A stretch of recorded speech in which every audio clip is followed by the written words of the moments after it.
Hello there, and welcome to The Tired Thinker, where the noise softens and the mind begins to notice. Tonight's quiet reflection is about something subtle, shadowed, and deeply human: psychological warfare tricks. They're the quiet tools of influence, the tactics that don't shout but shape, the pressure behind a pause, the shift in a room's silence, the message beneath the message. You've seen them before, even if you didn't have the words. In politics, relationships, workplaces, even within yourself, they don't always look like force. They often look like confusion, self-doubt, or slow unraveling. Before we ease into tonight's topic, I'd love to hear from you. Where are you listening from? And what time is it right now, in your corner of the world? It's a strange kind of comfort, isn't it? To be scattered across so many places, quietly unpacking the things that shape us, together. If this kind of calm, steady thought helps you find clarity or rest after a long day, I'd be quietly grateful if you gave the video a like, or softly subscribed. It helps this slow channel reach others who may be tired too, and looking for language. Now, let's begin. Cognitive flooding is a method used to overload a person's mind with too much information, or too many distractions at once. The idea is simple. When the brain takes in too much at one time, it struggles to sort and analyze what's important. This can make people less able to think clearly or question what they are being told. In such a state, people may become more open to suggestion because they stop questioning what they hear, they just absorb it. Imagine sitting in a room where 5 televisions are playing at once. Each TV shows a different channel. The lights blink on and off, music blares from speakers in all corners. At the same time, someone stands near you and talks quickly, feeding you ideas or instructions. Your brain can't focus. You try to tune into the voice, but the noise, lights, and chaos keep pulling your attention. Over time, you stop trying to analyze what's being said. You simply listen and take it in. That is cognitive flooding at work. This method often uses unrelated input. It doesn't have to be relevant to the topic being discussed. In fact, the more unrelated the input, the more confusion it causes. This makes the brain jump from one thing to another, which weakens critical thinking. A person caught in this storm of unrelated input finds it hard to form opinions or notice flaws in logic. This is when suggestion becomes powerful. For example, think of someone scrolling on their phone through social media. They watch short videos, see bright colors, read bold headlines, and hear sounds that shift every few seconds. Meanwhile, they read posts telling them how to feel, what to buy, or who to believe. Their brain never settles. In this state, they are less likely to stop and ask, is this true, or who benefits from me believing this? This is a mild form of cognitive flooding that happens in daily life. In more controlled settings such as during interrogation or cult recruitment, cognitive flooding can be intentional. A recruiter might talk non-stop for hours, playing music in the background and flooding the room with visuals like symbols, lights, or moving images. The person being recruited can't process all the input. Their mind becomes exhausted. In that fog, the recruiter offers simple answers to complex problems. These answers may sound right, because the person no longer has the mental energy to argue or analyze. They just want relief from the overload. The military has studied this effect. During survival training, soldiers are sometimes placed in high-stress environments where sounds, images, and commands come rapidly. The goal is to teach them how to stay focused under pressure, but this also shows how fast the brain can break down under cognitive strain. In real combat, the same effect can be used by an enemy to confuse and manipulate. Another example comes from advertising. A commercial may show fast-changing scenes, bright colors, loud music, and a friendly voice offering a product. It all moves too fast for the viewer to think deeply. Instead, the viewer receives a feeling. That feeling becomes tied to the product. The facts matter less. The brain has been flooded, and critical thought shuts down. In education, the opposite approach is often better. When students are taught in calm, clear settings with limited input, they learn better, they retain more, they ask more questions. This contrast shows that cognitive flooding is not a natural part of learning or decision-making. It is something that pushes people away from thoughtful reflection. In politics, cognitive flooding can be a tool. A speaker might jump from topic to topic quickly, using emotional stories, jokes, and rapid delivery. They might play music before and after they speak. The audience, caught in the rhythm, cheers without taking the time to process what was actually said. The content may be shallow or even false, but the delivery drowns out that fact. Cognitive flooding can also happen online. News sites sometimes mix facts, ads, pop-up windows, auto-playing videos, and urgent headlines. A reader trying to learn one thing ends up seeing 10 things. The brain can't decide which one to focus on. If the site then slips in a claim or opinion, the reader may accept it without questioning it. They are too flooded to resist. This doesn't mean people are weak or foolish. It means the brain has limits. When those limits are pushed, even smart people stop thinking clearly. It's not about intelligence. It's about how much the brain can handle at once. When it hits that wall, it defaults to shortcuts. One of those shortcuts is suggestion. The brain grabs onto whatever is easy to believe in the moment. Cognitive flooding is not always planned. It can happen by accident, but in some cases, it is used on purpose. When that happens, the goal is not to inform, but to control, to make people passive, to make them take in ideas without pushing back. This is why it's important to recognize the signs. When input feels like too much at once, it may not be random. It may be a way to bypass your mind's defenses. Some systems and platforms even reward this effect. Apps that deliver fast, endless content want the user to keep scrolling. They use color, sound, motion, and surprise to hold attention. The user keeps moving from one thing to the next. In that state, the app can slide in ads, opinions, or calls to action. The user may follow along without thinking. The result is not just distraction, it's suggestion without resistance. In daily life, people may buy things they don't need, believe things they wouldn't have believed, or follow leaders they would normally question. All because their minds are too flooded to say no. A person who knows how this works can start to protect themselves. They can step away from screens. They can pause when things feel too fast. They can ask, what am I being told right now? Who is telling me? Why now? These simple questions can slow the flood and restore clear thought. The more often you practice, the easier it becomes to resist. Cognitive flooding works because the brain wants order. When it can't find it, it grabs whatever is easiest. That can be a voice, a message, or a product. The trick is not to stop the flood. The trick is to notice it. Once you see it, you can choose not to be swept away. Emotional misdirection happens when someone uses one feeling to cover up or shift focus from another. It works by triggering an emotion that pulls attention away from what a person might otherwise notice or question. This tactic can stop people from thinking too hard, spotting problems, or feeling the full weight of a situation. It doesn't erase the original feeling, it just masks it. Picture a politician giving a speech during a time of scandal. The public feels angry and suspicious. Instead of addressing the issue head-on, the politician tells a personal story. Maybe it's about their childhood or a tough moment from their past. They describe how they learned a lesson or found strength. The story triggers nostalgia. It feels warm, familiar, even comforting. For a few minutes, that warm feeling replaces the anger. Listeners might not forget what happened, but their reaction softens. Their focus moves. That is emotional misdirection. Another example happens in advertising. A company might face backlash for poor labor practices.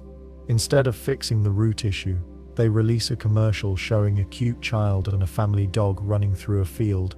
The sun sets behind them. A voice speaks about hope, dreams, and working together. The ad makes people smile. It taps into emotion.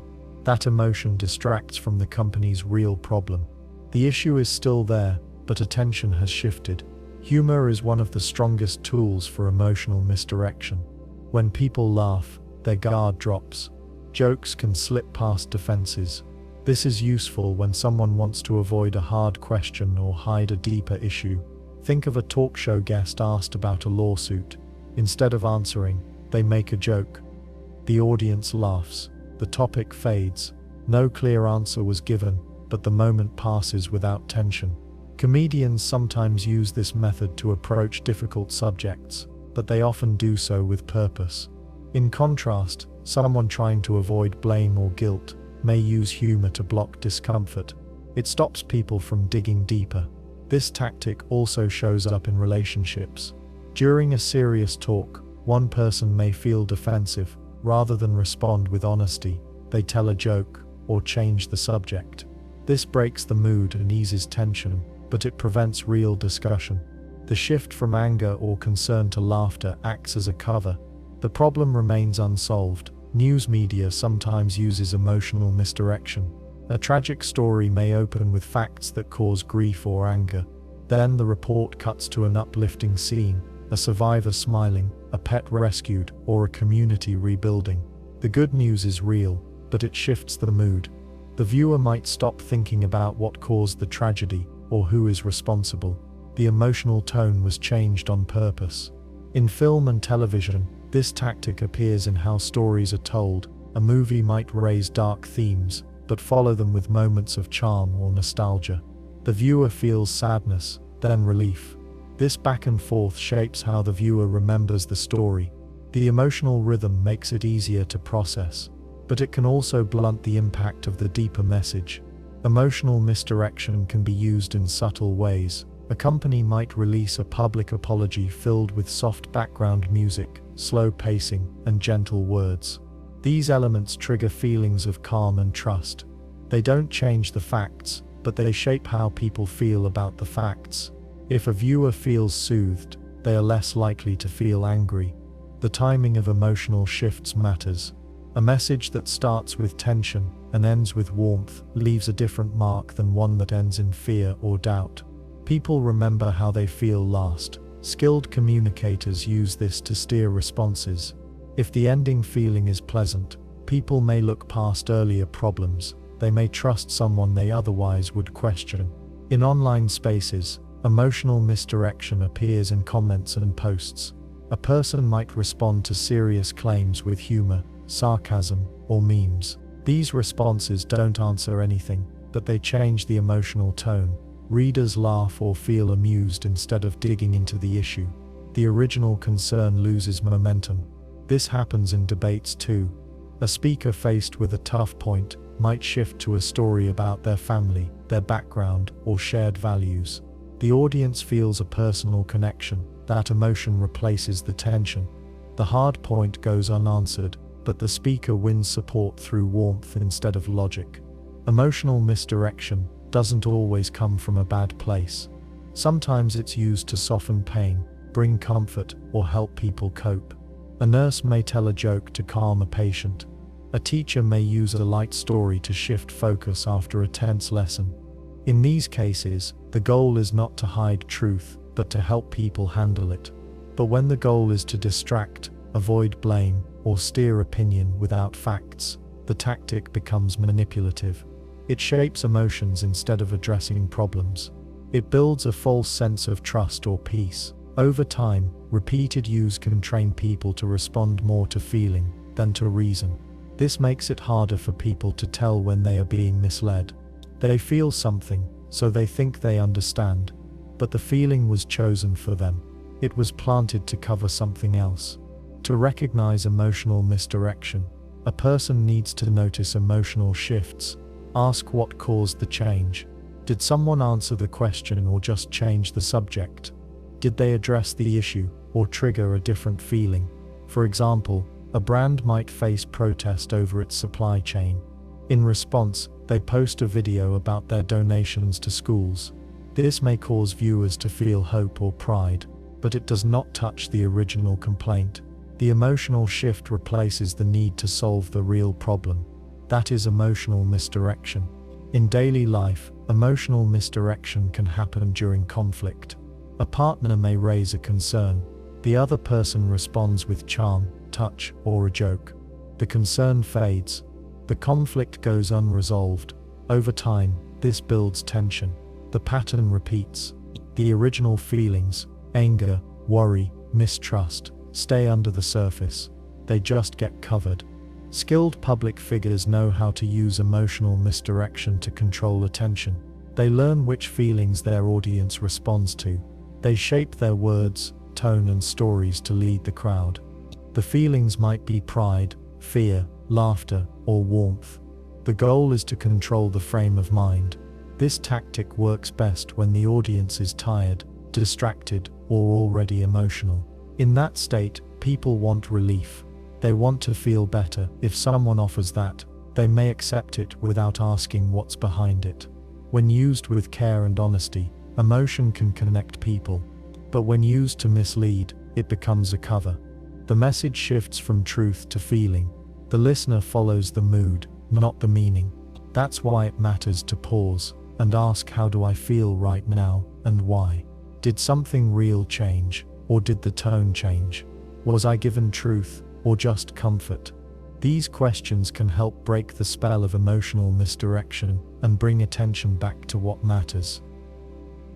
Learned helplessness engineering is the process of breaking down a person's sense of control. Over time, this leads them to believe that their actions don't matter. When people think nothing they do will change the outcome, they stop trying, they submit, they follow orders, they obey because they believe there is no other choice. This state doesn't happen overnight. It takes time and repetition. It's a form of conditioning. The term learned helplessness comes from psychology experiments in the 1960s. In one study, dogs were placed in a cage where they received electric shocks. Some dogs could escape by pressing a panel or jumping a barrier. Others had no way out. The dogs with no escape stopped trying. Even later, when a way out was added, those dogs didn't move. They stayed in place and accepted the shock. They had learned that nothing they did mattered. People go through the same process. If they try to make change at work, in school, or in a relationship, and face constant failure, they may give up. If they speak up and get punished, they may stop speaking. If they follow the rules but get blamed anyway, they may stop caring. Over time, they accept whatever happens. They become passive. This state is useful to anyone who wants control without resistance.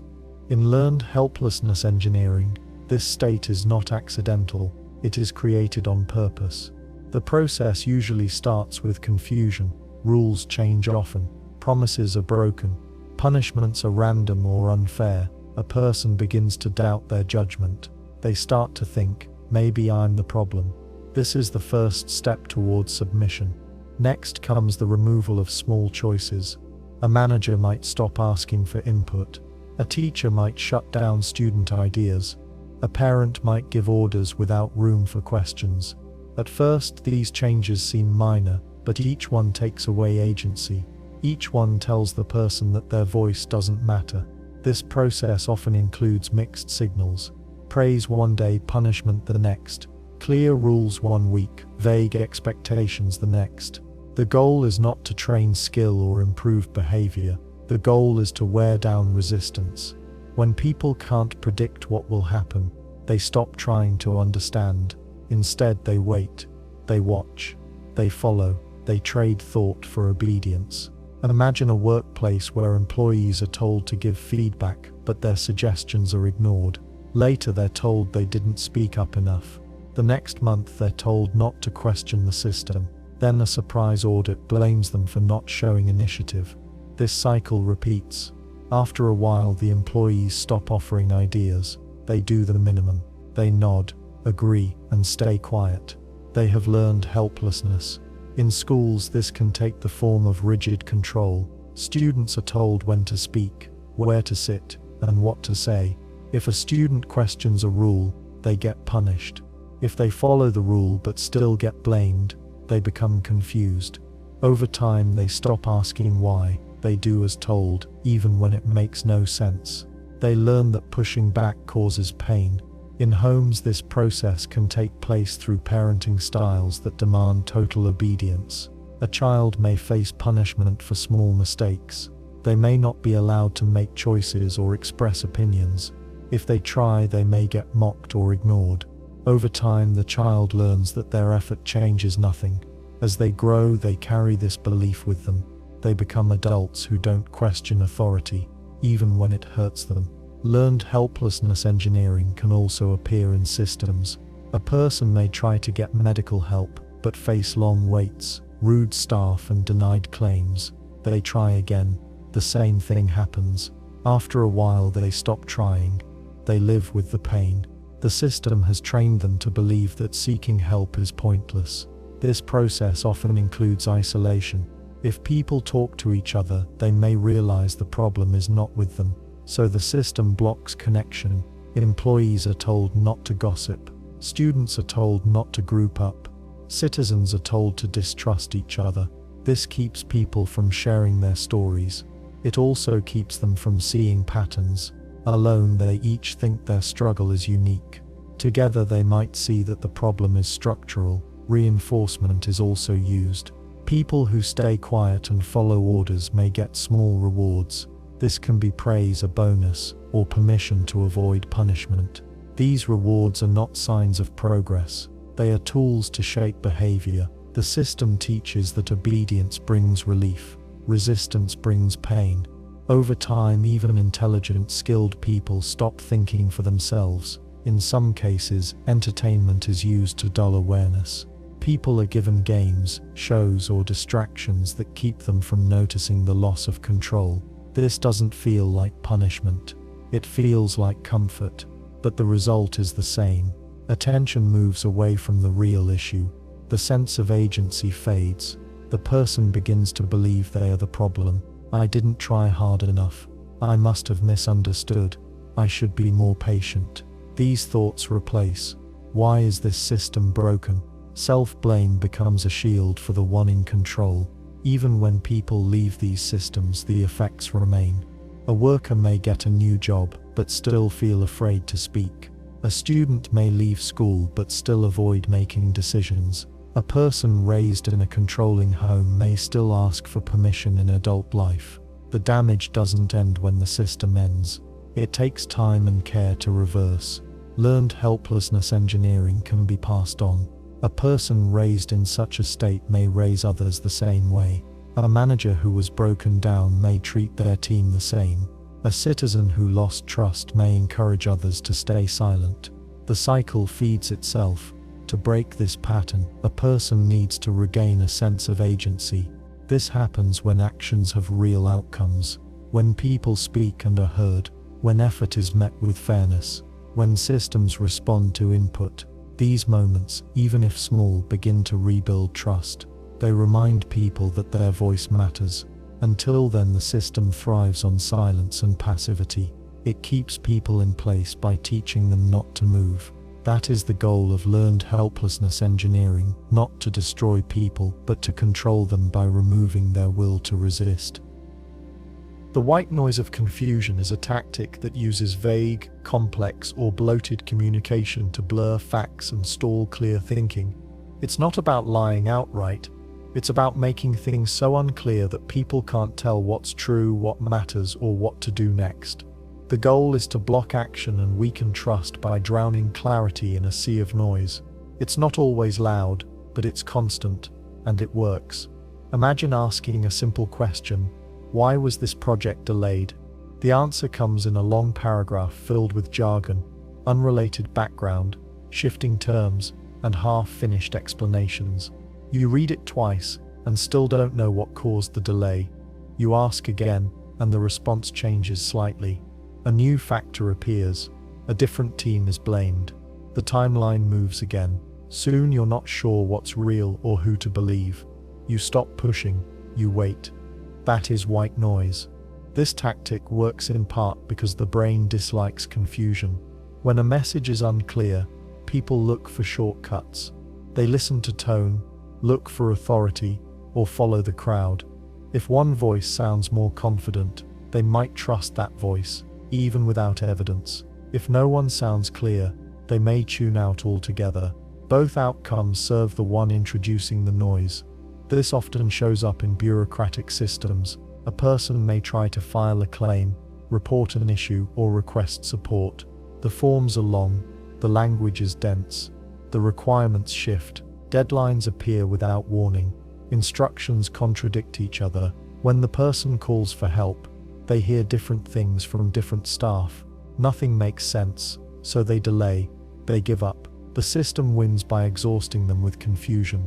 In corporate settings, this tactic appears in policy language, meeting scripts, and public statements. A company may face public pressure after a failure. Instead of giving a direct answer, the spokesperson speaks in circles. They say they value stakeholder alignment and are considering cross-functional frameworks to optimize continuity. These phrases mean nothing. They create the illusion of response while hiding the truth. The public hears words but gains no clarity. White noise can be used to hide intent. A government might release a policy full of technical terms, references to other laws, and vague goals. On paper, it looks official, but the language is so dense that few understand it. The real purpose of the policy is buried. By the time someone figures it out, the policy is already in effect. This kind of confusion also shows up in leadership. A manager may avoid giving clear direction. They talk about synergy and pivoting, instead of naming specific tasks. Employees leave meetings unsure of what to do. No one wants to look foolish by asking again. Work slows. Decisions stall. If problems arise, the manager says the team failed to align with strategy. The noise was not a mistake, it was a shield. Confusion can also be spread by flooding people with too many options. A team might be told to choose a software system. Instead of 3 solid choices, they get 15 unclear ones. Each has a long list of features, costs, and risks. There is no clear comparison. Each week, someone suggests a new option. The team argues in circles. After a while, the choice doesn't happen. The decision is delayed into silence. The one who introduced the excess wins by default. This tactic is often paired with inconsistency. Messages shift from week to week. One version of a report says one thing, and a later version says another. A policy is enforced for some people, but not for others. Meetings lead to action items that disappear. The confusion builds, but no one is held responsible. Trust erodes, but slowly. People stop expecting answers. They stop trying. In group dynamics, this tactic sows division. If one person asks for clarity, and another says they already understand, tension grows. The group begins to doubt itself. Some members think the problem is their own understanding. Others think someone is hiding something. Distrust spreads. The group becomes easier to control. They argue among themselves instead of questioning the source of the noise. Media can act as a tool for this tactic. A news outlet might present conflicting reports, incomplete stories, or vague claims. Viewers try to stay informed, but each story leaves questions unanswered. They hear 2 sides of an issue, but never get the full picture. The facts feel slippery. People begin to say, "No one really knows the truth." That phrase is a sign of success for the tactic. Once truth feels unreachable, action fades. Confusion can also be used to delay accountability. A company might say it's conducting an internal review after a problem. That phrase buys time. Weeks pass. Then comes a long report full of passive voice and complex charts. No one is named. No clear errors are admitted. The issue dies in a cloud of words. The public forgets. The leaders stay in place. In personal relationships, white noise of confusion shows up as shifting stories, mixed signals, and unclear boundaries.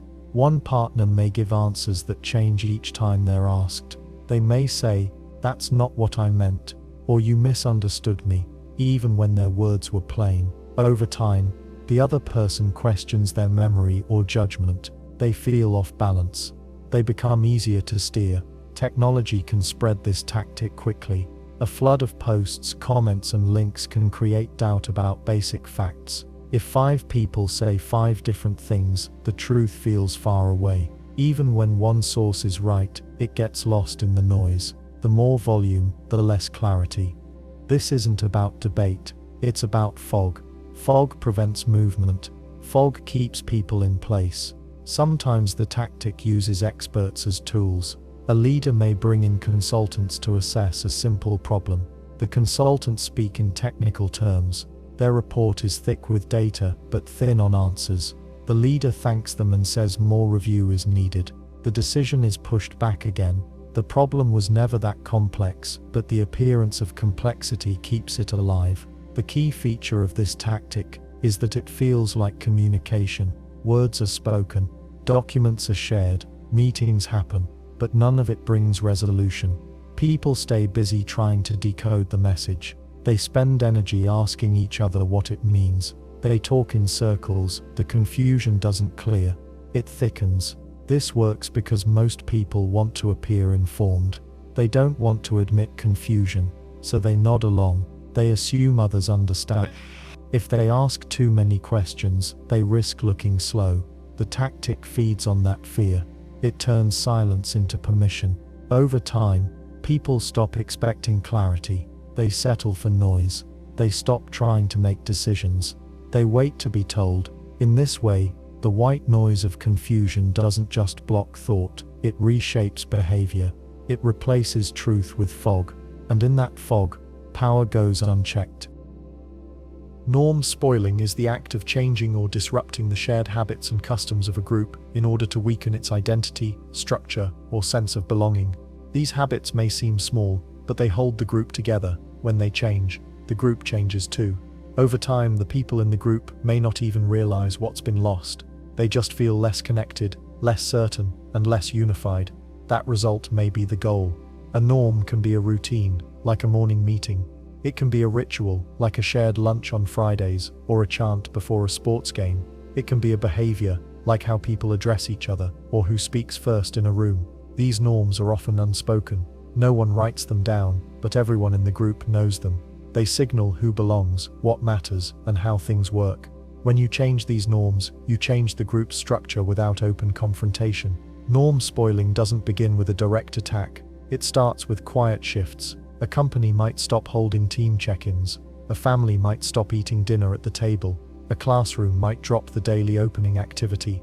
At first, people adjust. They tell themselves it's temporary. But with each missing piece, the sense of rhythm and connection weakens. The group becomes easier to influence or divide, because it has lost part of what made it whole. Imagine a community center, where people gather every Sunday for a shared meal. This meal is where they bond, share news and build trust. Then a new leader says it's too costly, and replaces it with individual snack bags. The space is still open. People still show up, but they no longer sit together. They eat alone or in small clusters. Conversations shrink. New people have a harder time joining. The shared identity fades. No one forbids community, but the loss of ritual breaks it down. In schools, norm spoiling might take the form of removing student-led events. Assemblies become scripted. Clubs lose control over their activities. Traditional days are cancelled or replaced with generic alternatives. Students no longer shape their experience. They start to feel like guests instead of members. When identity fades, so does participation. The change may seem practical, but the result is social drift. Workplaces experience this too. A team may once have celebrated birthdays or shared wins together. If those practices end, the team becomes more mechanical, less human. People stop checking in with each other. They interact only through formal tasks. The culture shifts, loyalty weakens. A team that once looked out for one another now follows only protocol. When problems arise, fewer people speak up. Trust has been replaced by silence. Norm spoiling also affects larger groups, like religious communities. Small changes in the format of services, the language used, or the way people interact before and after gatherings can shift the mood. If songs are removed, greetings cut short, or traditions modernized without consensus, long-time members may feel disoriented. They may not protest openly, but they stop feeling at home. A change in ritual can signal a change in values, even if that message is not stated. In military units, cohesion depends on routine, shared suffering, and mutual respect. A sudden shift in expectations, such as removing common tasks or breaking up groups that have trained together, can disrupt that cohesion. Soldiers rely on rituals like morning formations or group drills to build identity. Take those away, and you risk breaking the glue that holds them. In authoritarian systems, norm spoiling is often a tool for control. Leaders may shift holidays, rename institutions, or ban familiar greetings. These changes may seem symbolic, but they cut people off from history and shared meaning. If the old names, songs, or customs disappear, so does the memory of what came before. The group becomes easier to reshape, identity becomes more fragile. Even in friend groups, norm spoiling can change the dynamic. One person might stop responding to inside jokes, another might refuse to take part in regular hangouts. Over time, shared rhythms fade. The group doesn't break with a bang, it erodes. The spoiling might be passive, or it might be used to isolate someone. When the norms shift in a way that excludes, the target often can't explain what's happening, they just feel out of step. This tactic works because people trust routine. When a group does something the same way over time, that behavior carries meaning. It's not just about the act, it's about what it signals.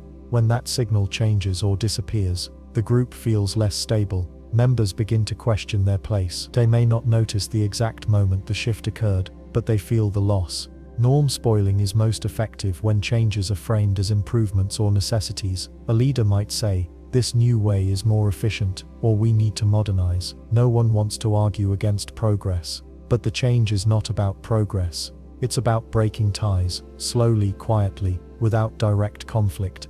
The process also works when the person making the change is trusted. If someone with authority says it's for the best, the group may accept the shift without question. Over time, the loss of familiar rituals makes it harder to organize resistance. People feel less connected, so they're less likely to act together. They start to think of themselves as individuals, not as members of a unit. Sometimes norm spoiling is unintentional. A well-meaning leader may try to streamline a group's structure and remove elements they see as extra, but what looks extra on paper may be the heart of the group in practice. That's why it's important to understand the function of norms, not just their surface appearance. When the tactic is deliberate, the person using it often keeps attention on logistics. They may point to time, cost, or efficiency as the reason for the change. Meanwhile, the real impact is on morale and identity. People stop asking hard questions because they're busy adjusting to each new change. The ground shifts under them, and they try to keep balance without seeing the pattern.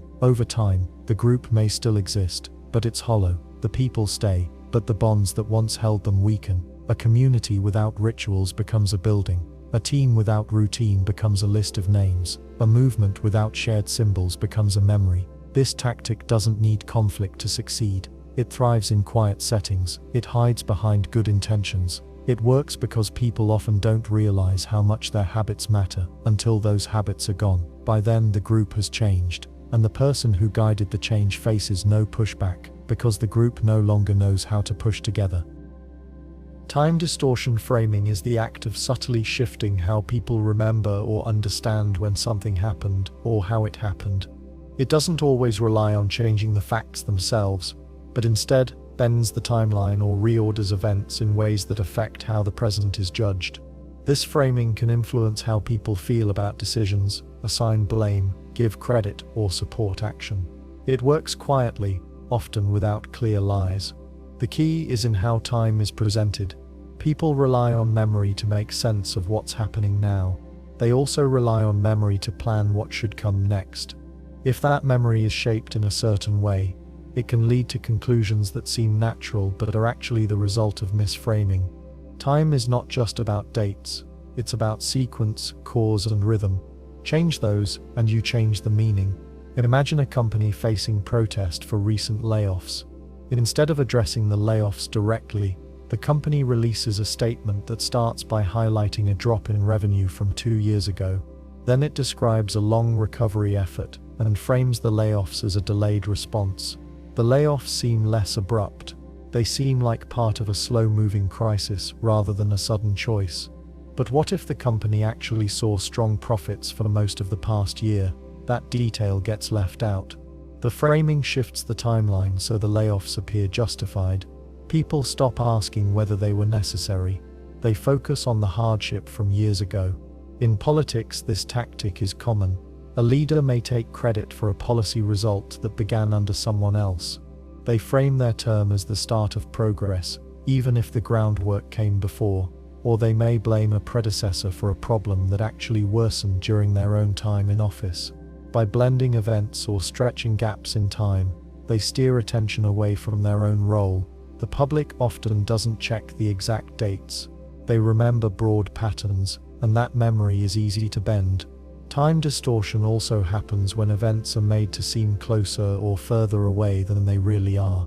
A scandal that occurred just 6 months ago may be described as a long time ago or something from the past, even if its effects are ongoing. The goal is to create emotional distance. If people think something happened a long time ago, they may believe it's no longer worth revisiting. On the other hand, a small past success might be framed as recent to boost current credibility. Even if it happened years ago, the way it's presented makes it feel fresh and relevant. In families, time distortion shows up in how people explain conflicts. A parent might say, "You've always been difficult," even if the child only started resisting in the last year. By stretching the problem backward in time, the parent makes it seem like the issue is part of the child's identity, not a response to recent events. This frames the present as inevitable and discourages change. It also shifts blame. In workplaces, a manager might present a timeline of a project that hides key delays or setbacks. They may rearrange when decisions were made to make it seem like their choices led to success, even if the timeline says otherwise. They could also shift blame by saying, "We discussed this last quarter," when in fact it was only mentioned in passing and never agreed upon. These moves affect how people see responsibility. They create a version of the past that supports the desired view of the present. Sometimes time distortion is used to erase effort. A group may have pushed for change for years, only for someone else to step in at the end and take credit. They frame the result as quick or natural, ignoring the time and struggle that built it. This doesn't just insult the original group, it also shapes how others think change happens. If effort seems easy, future movements may be judged unfairly when they take time. Marketing uses this tactic to shape brand stories. A company may say they've always believed in sustainability, even if their shift to eco-friendly practices happened last year under pressure. The claim isn't a total lie. They may have supported small efforts, but the framing makes their current position look long-standing and principled. That time stretch builds trust. It also blocks critique. The tactic works well in crisis response. If a disaster hits and a leader delays action, they may later shift the timeline. They focus on the moment they started responding, not the time they spent avoiding the issue. They might say, "From the beginning we've worked non-stop," when in fact action began only after public outcry. The phrasing makes the response sound early and urgent, when it was late and reluctant. In personal life, people often use time distortion without meaning to. Someone might remember a bad event as lasting longer than it did, because it felt intense. Or they may describe a good phase in vague terms, saying, "It used to be better," without pinpointing when. That fuzziness can lead to poor decisions.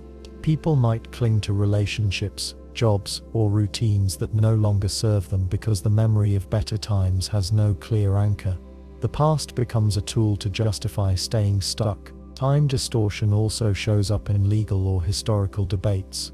When groups argue over what really happened, the order and spacing of events becomes critical.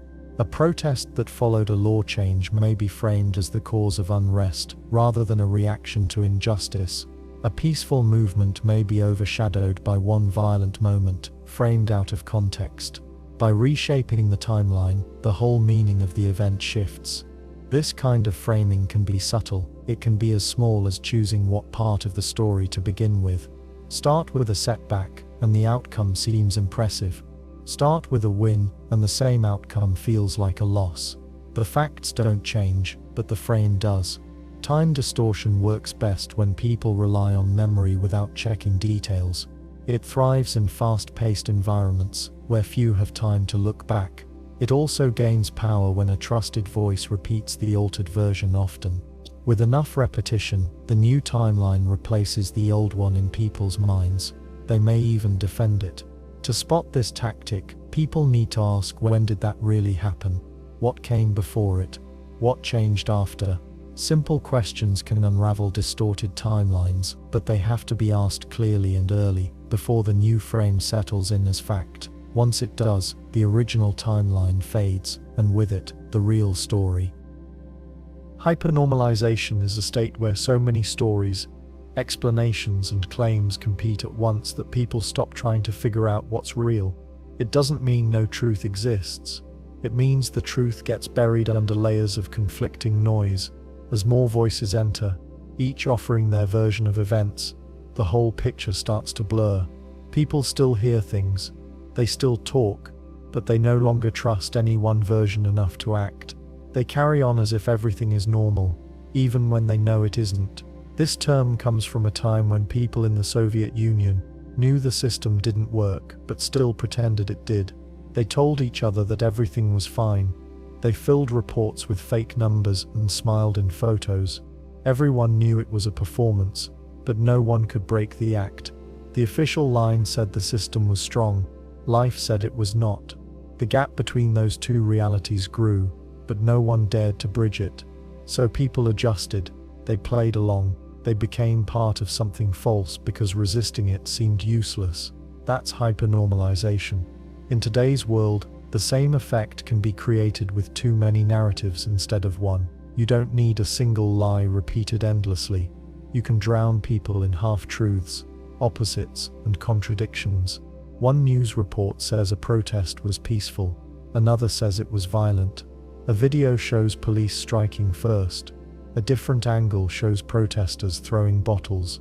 Social media adds more layers. The longer someone looks, the more versions they find. At some point, many stop caring which is true. They say, "Nobody really knows." That sentence marks the arrival of hypernormalization. This state often begins with overload. The more platforms people use, the more stories they see. One story says a leader is corrupt. Another says the accusation is part of a smear campaign. Then a third story claims both are working together.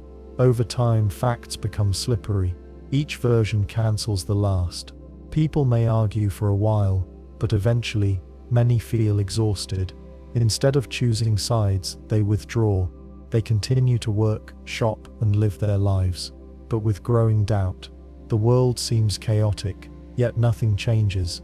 They stop believing their actions matter. Hypernormalization is not confusion alone. It's the feeling that clarity itself is no longer possible. When every claim has a counterclaim, and every witness has a rival, the idea of certainty fades. This doesn't create better thinking. It creates passivity. If nothing can be proven, then nothing needs to be resisted. People grow numb. They keep their heads down and wait for the next cycle. This effect works well in politics. A government may not need to hide the truth. It just needs to bury it. If a scandal breaks, they don't need to deny it outright. They can say it's being investigated. Then others say the investigation is biased. Someone leaks a document.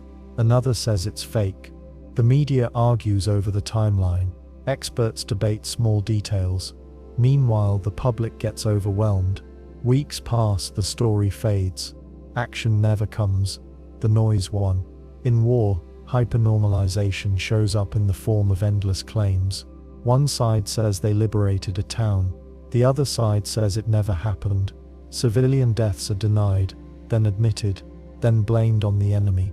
Videos circulate, then disappear. Each side calls the other propaganda. The facts are in there somewhere, but they are hard to extract. The longer the fog lasts, the harder it is to build pressure for peace. The public grows tired. They tune out. In corporate life, this effect can be used to avoid accountability. If workers raise concerns, leadership may hold long meetings, publish vague updates, and launch internal reviews. Each new message says something slightly different. Employees hear mixed goals, unclear outcomes, and shifting timelines. After a while, they stop pushing. The original concern gets lost under piles of controlled communication. Workers continue their tasks, even if trust has eroded. The performance of stability replaces the substance. In social media, hypernormalization takes shape through repetition and scale. When any person can publish anything, 1,000 versions of the same event can exist in minutes. Some are honest, some are satire, some are lies, some are crafted to provoke. The user scrolling through them doesn't know which is which. They may engage with one version, then see it debunked, then see the debunking questioned. After a few rounds, many users step back. They still watch, they still share, but they no longer expect clarity. That change in mindset is key. Hypernormalization is easier to maintain when people are distracted. If the system keeps moving, if people still receive paychecks, food still arrives, and holidays still happen, then the lack of clear truth feels less urgent. People learn to adapt, they make small changes.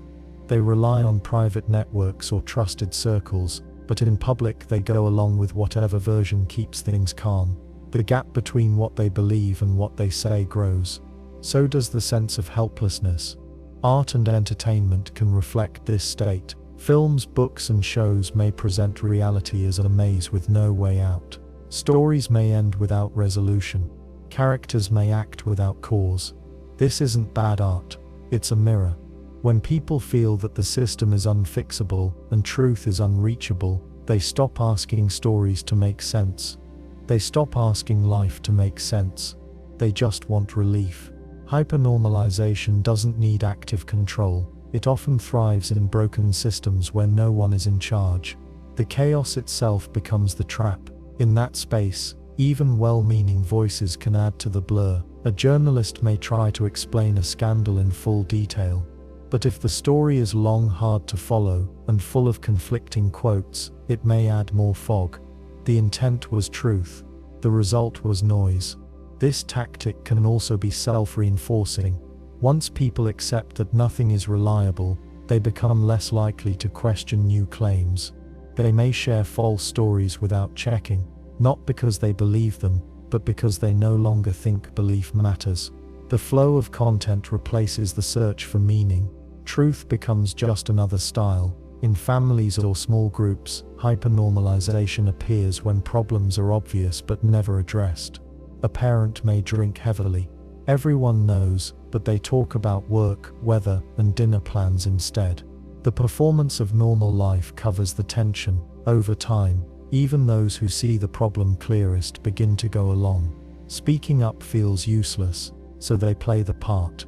This tactic doesn't erase the truth. It buries it beneath layers of contradiction, delay, and noise. People don't stop thinking. They stop hoping that thought will change anything, so they keep going. They follow the rules. They say the expected words. They live in a version of reality they no longer believe in. And that is how hypernormalization holds its shape. Not through belief, but through habit. Not through force, but through surrender. Bait and withhold is a tactic used to create control through unmet promise. It works by offering something desirable, approval, reward, recognition, opportunity, then pulling it back or delaying it once the target gets close. The item or outcome is never fully given, but it's never completely denied either. This keeps the person in a state of pursuit. They stay engaged, not because they are getting what they want, but because they believe it is just around the corner. The method often starts with a clear sign of possibility. A boss may say, "You're on track for a promotion." A romantic partner might say, "We'll move in together soon." A teacher could hint, "If you keep this up, you'll be the top of the class." These promises spark motivation. They suggest that the reward is near. The target begins to work harder, invest more, or show loyalty. But as they reach for the goal, the conditions change. The promotion is postponed because of budget issues. The apartment isn't ready yet. The grading policy changes. The reason always sounds plausible. The goal is still there but just out of reach. The person waits, then they try again. Over time, this cycle repeats. They do more, they chase harder, but the result never comes.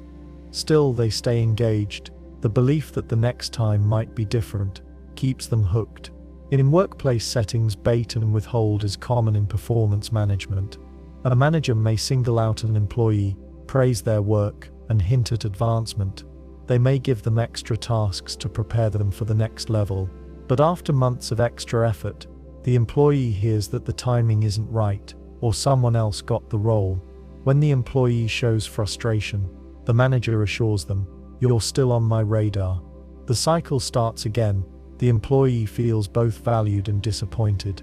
This emotional mix keeps them in place. The same pattern happens in personal relationships. One partner may withhold commitment. but offer signs of future closeness. They talk about long-term plans, share deep emotions, and act like they're invested. But when it comes time to act, move in, get engaged, make life changes, they hesitate. They give reasons: stress at work, family concerns, fear of moving too fast. These reasons seem fair, so the other partner waits. They try to be patient. They work harder to show their worth. But the line never moves. The promise always stays one step away. In mentorships or creative industries, this method appears when someone in power hints at access or support without ever giving it. An aspiring artist may be told by a gatekeeper, "You've got something special. Keep sending your work." Encouraged, they do. Over time, they invest more energy, time, and emotion, but no real opportunity is offered. The compliments continue, but the outcome never changes. Still, the artist holds out hope. They believe if they stop trying, they'll miss their shot. This tactic doesn't rely on force. It relies on hope. The person targeted believes they're choosing to stay. They believe their own effort will lead to success. That belief creates internal pressure. They blame themselves for each delay. They think, maybe I didn't do enough, or next time I'll get it right. This self-blame masks the pattern. It keeps the system running. Over time, bait and withhold wears down confidence.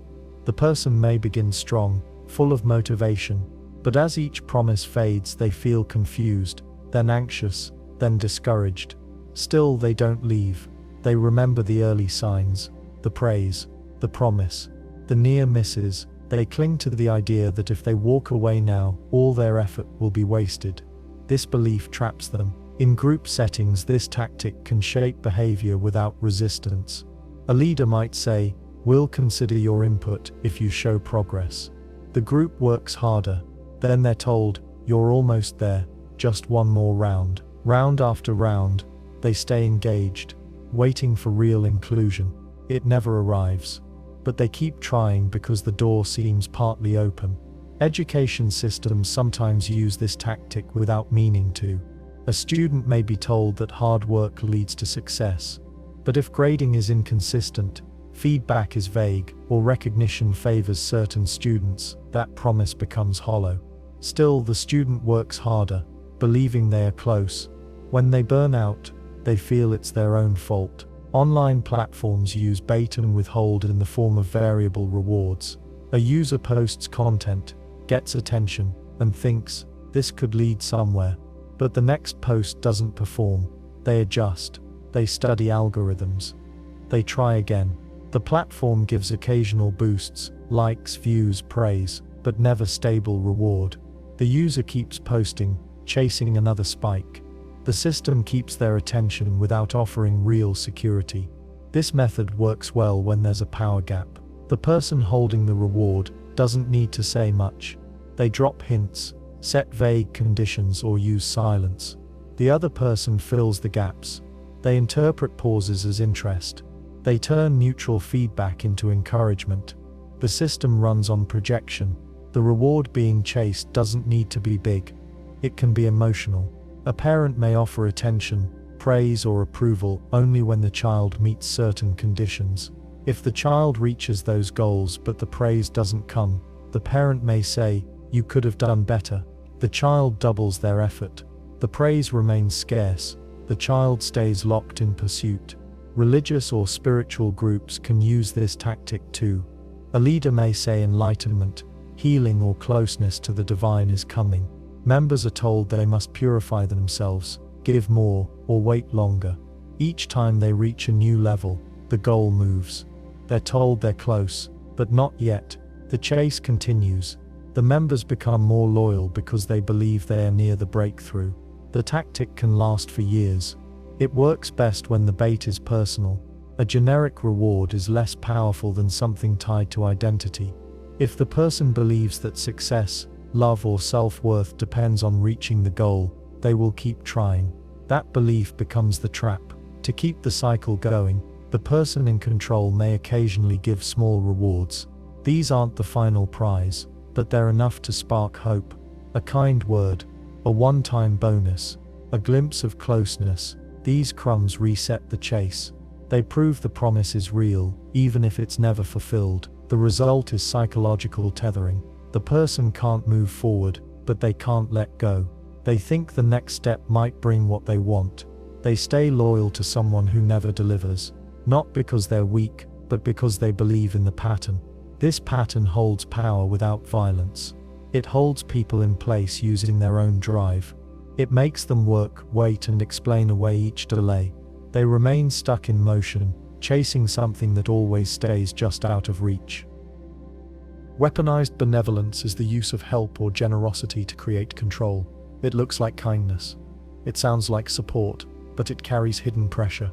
The person offering help does not act out of care alone. They use the gesture to place the other person in a position of debt, guilt, or obligation. The act of giving becomes a tool. The target feels grateful, but also tied down. Over time, they may feel they cannot say no, speak freely, or walk away. This tactic often begins with a favor. The giver may pay a bill, offer a job, or provide emotional support during a hard time. On the surface, it seems generous. The person receiving the help feels thankful, but soon after, the terms start to shift. The giver reminds them of the help. Often, they may say things like, "After all I've done for you," or "You'd be in a bad place without me." The favor turns into leverage. In families, this dynamic can last for years. A parent might say, "We gave you everything," then use that memory to control decisions. A child may want to move away or choose a different path, but feels trapped by guilt. The parent never says "you owe me" directly, but every refusal is met with a quiet reminder. "Fine, do what you want, just remember who paid your tuition." The help is not erased. It is repackaged as a chain. At work, a manager may give an employee a special chance. They frame it as support. "I picked you for this role because I believe in you." At first, the employee feels seen and valued. Then the pressure begins. The manager expects long hours, silence in meetings, or personal loyalty. If the employee pushes back, the manager reminds them who gave them a start. Gratitude becomes submission. The support becomes control. This method works best when the help is not requested. A person steps in before they are asked. They do something helpful, but they also remove the target's agency. Later, they use that unasked favor as proof of their goodness and the other person's debt. It puts the receiver in a corner. Refusing future help feels rude. Criticizing the giver feels wrong. The target stays quiet. They nod. They obey. In relationships, one partner may give gifts, solve problems, or offer emotional labor. These gestures are not wrong by themselves, but they become tools when they are used to steer the other person's behavior. "I took care of everything while you were down. You owe me honesty. I forgave you, so now you have to forgive me." The help was real, but it came with strings. It wasn't clean. It left a mark. Weaponized benevolence thrives on social norms. Most cultures value gratitude. Saying thank you is expected. Returning favors is a sign of respect. These ideas are good, but they can be twisted. If someone demands gratitude or repayment, their help becomes a form of currency. If that repayment includes silence, loyalty, or obedience, it becomes a form of control. This method can show up in institutions. A non-profit may offer aid to a group, then expect silence in return. "Don't complain about the process, we're helping you." A school might offer a scholarship, then restrict the student's voice. "We gave you this chance. Don't ruin it." The student stays quiet, even if they face harm or injustice. Speaking up would look ungrateful. In public life, leaders may perform visible acts of charity or aid, then use them to mute criticism. "We gave you stimulus checks. We built the shelters, we funded the programs." These statements are true, but they are used to push back on any dissent. "You should be thankful" becomes a shield against feedback. The public becomes hesitant to demand better. They fear appearing ungrateful. This tactic works in part because the target often wants to believe in the goodwill of others. They may try to explain away the control. "They didn't mean it that way. They've just had a hard time. They've done so much for me." These thoughts protect the giver's image. They keep the target locked in place. Over time, the target may adjust their own behavior to avoid guilt. They stop asking for help. They stop disagreeing. They avoid conflict. Their goal is no longer freedom but balance. They try to keep the peace. They try not to trigger the debt. Some people use this tactic without full awareness. They feel proud of their giving. They expect recognition. When they don't get it, they become cold or resentful. They believe they are owed something. In their mind, they are the good one. They forget that help is not a contract. Others use the method with full intent. They give to gain control. They track every favor. They keep records. They smile in public, but twist the knife in private. You're lucky to have me. No one else would do this for you. You think anyone else would put up with you? These statements carry both threat and claim. They say, you belong to me. I paid for you with kindness. The target may begin to feel guilt for wanting space. They may feel shame for needing help in the first place. The gift becomes a weakness. They look back at the moment of receiving and feel regret. They stop asking for what they need. They stop trusting others. They believe all help comes with a price. This cycle can be hard to break. The target must first see the pattern. That can be difficult because it feels wrong to question someone who helped you. It feels petty to doubt their motives. But the pattern speaks for itself. If the help is always followed by pressure, guilt, or silence, then it's not clean. If you are never allowed to say no, then the help is not free. Real generosity does not demand loyalty. It does not shame the receiver. It does not become a bargaining chip. When someone gives without strings, you feel lighter. When someone gives to bind you, you feel heavy. Weaponized benevolence is not about the act itself. It's about what comes after. If the giver keeps pointing back to their gesture, keeps using it as leverage, keeps steering the other person's choices, then it is no longer help. It is a tool of control, dressed in the language of care. And that is what makes it so hard to name, because it looks like love. It feels like safety, but it works like a trap. Identity splintering is the process of making someone question who they are, not with direct attacks, but through quiet, repeated pressure that targets their values, roles, and beliefs. Over time, this weakens the way they see themselves. The person becomes unsure.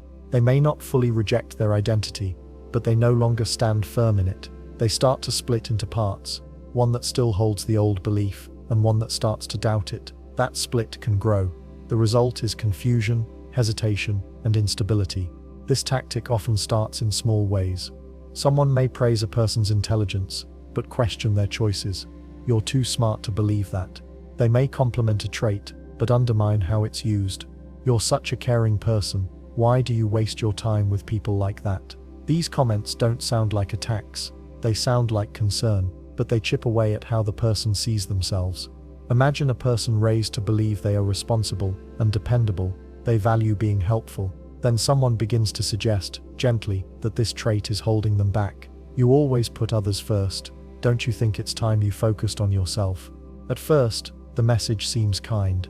It frames the identity as noble but outdated.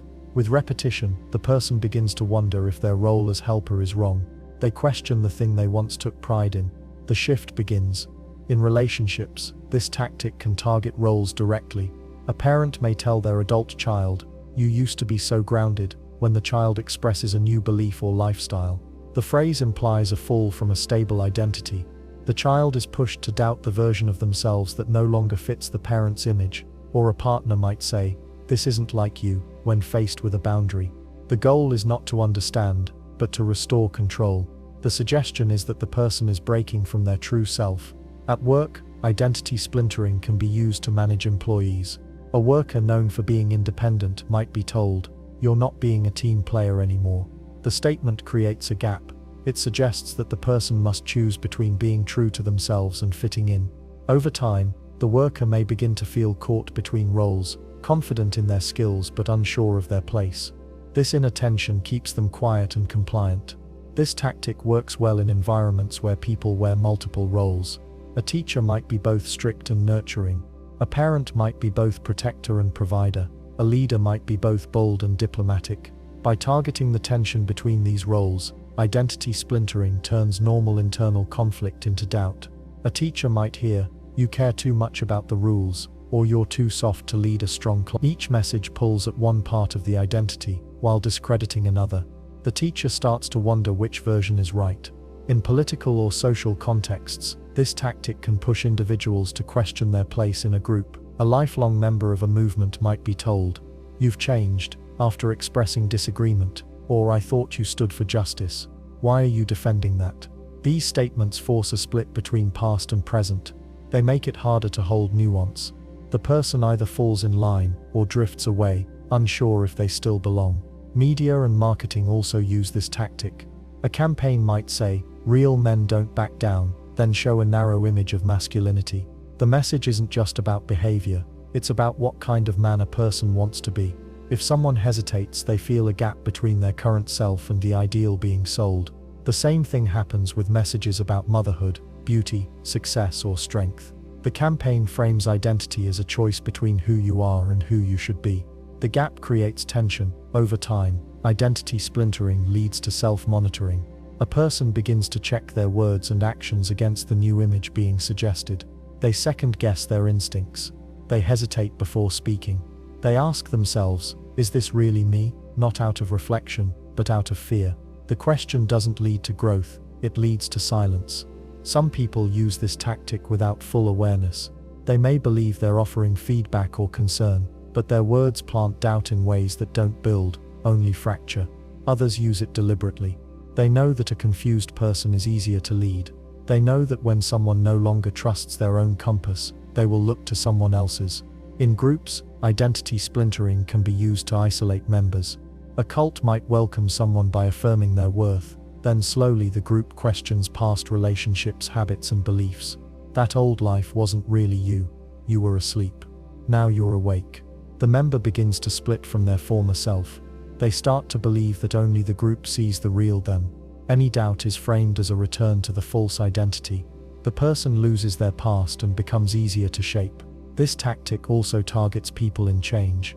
Someone who leaves a religion, exits a career, or shifts politics already feels vulnerable. Identity splintering deepens that gap. Others may say, "You're not the same," or "You're lost." The words frame growth as betrayal. They push the person to question whether they ever knew who they were. This uncertainty can push them back into old roles, or make them cling to new ones without full confidence. In families, identity splintering may happen when a child breaks a norm. A parent might say, "That's not how we do things," or "You're not acting like part of this family."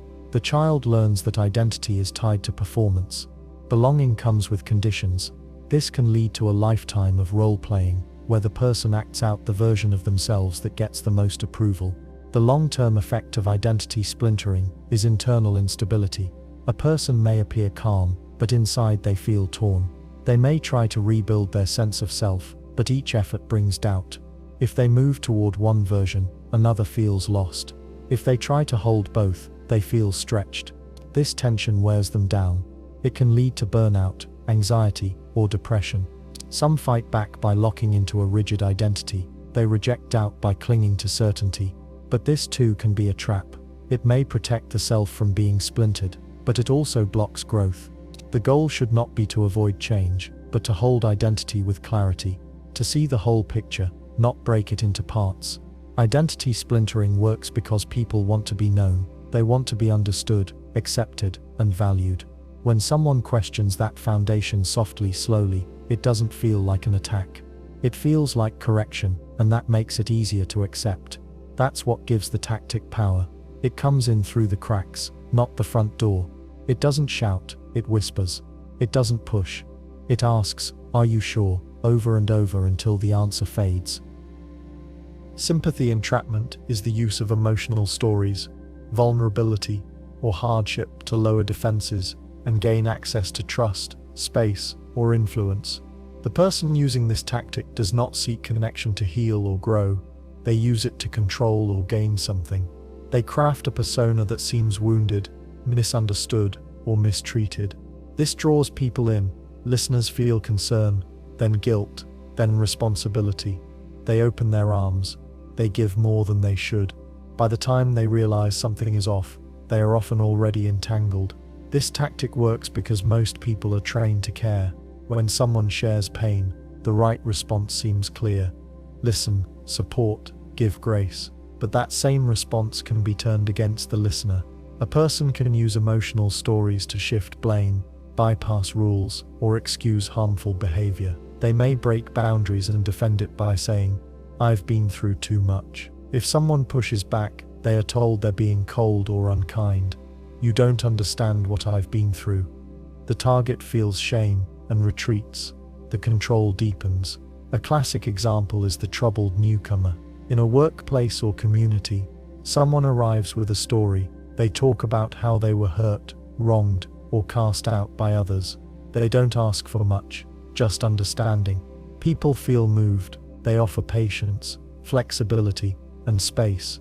The newcomer builds alliances through emotion, not actions, but soon they begin to cause conflict. They miss deadlines, shift blame, or break agreements. When challenged, they fall back on their story. I'm still healing. This is triggering. The room quiets. No one wants to be the bad one.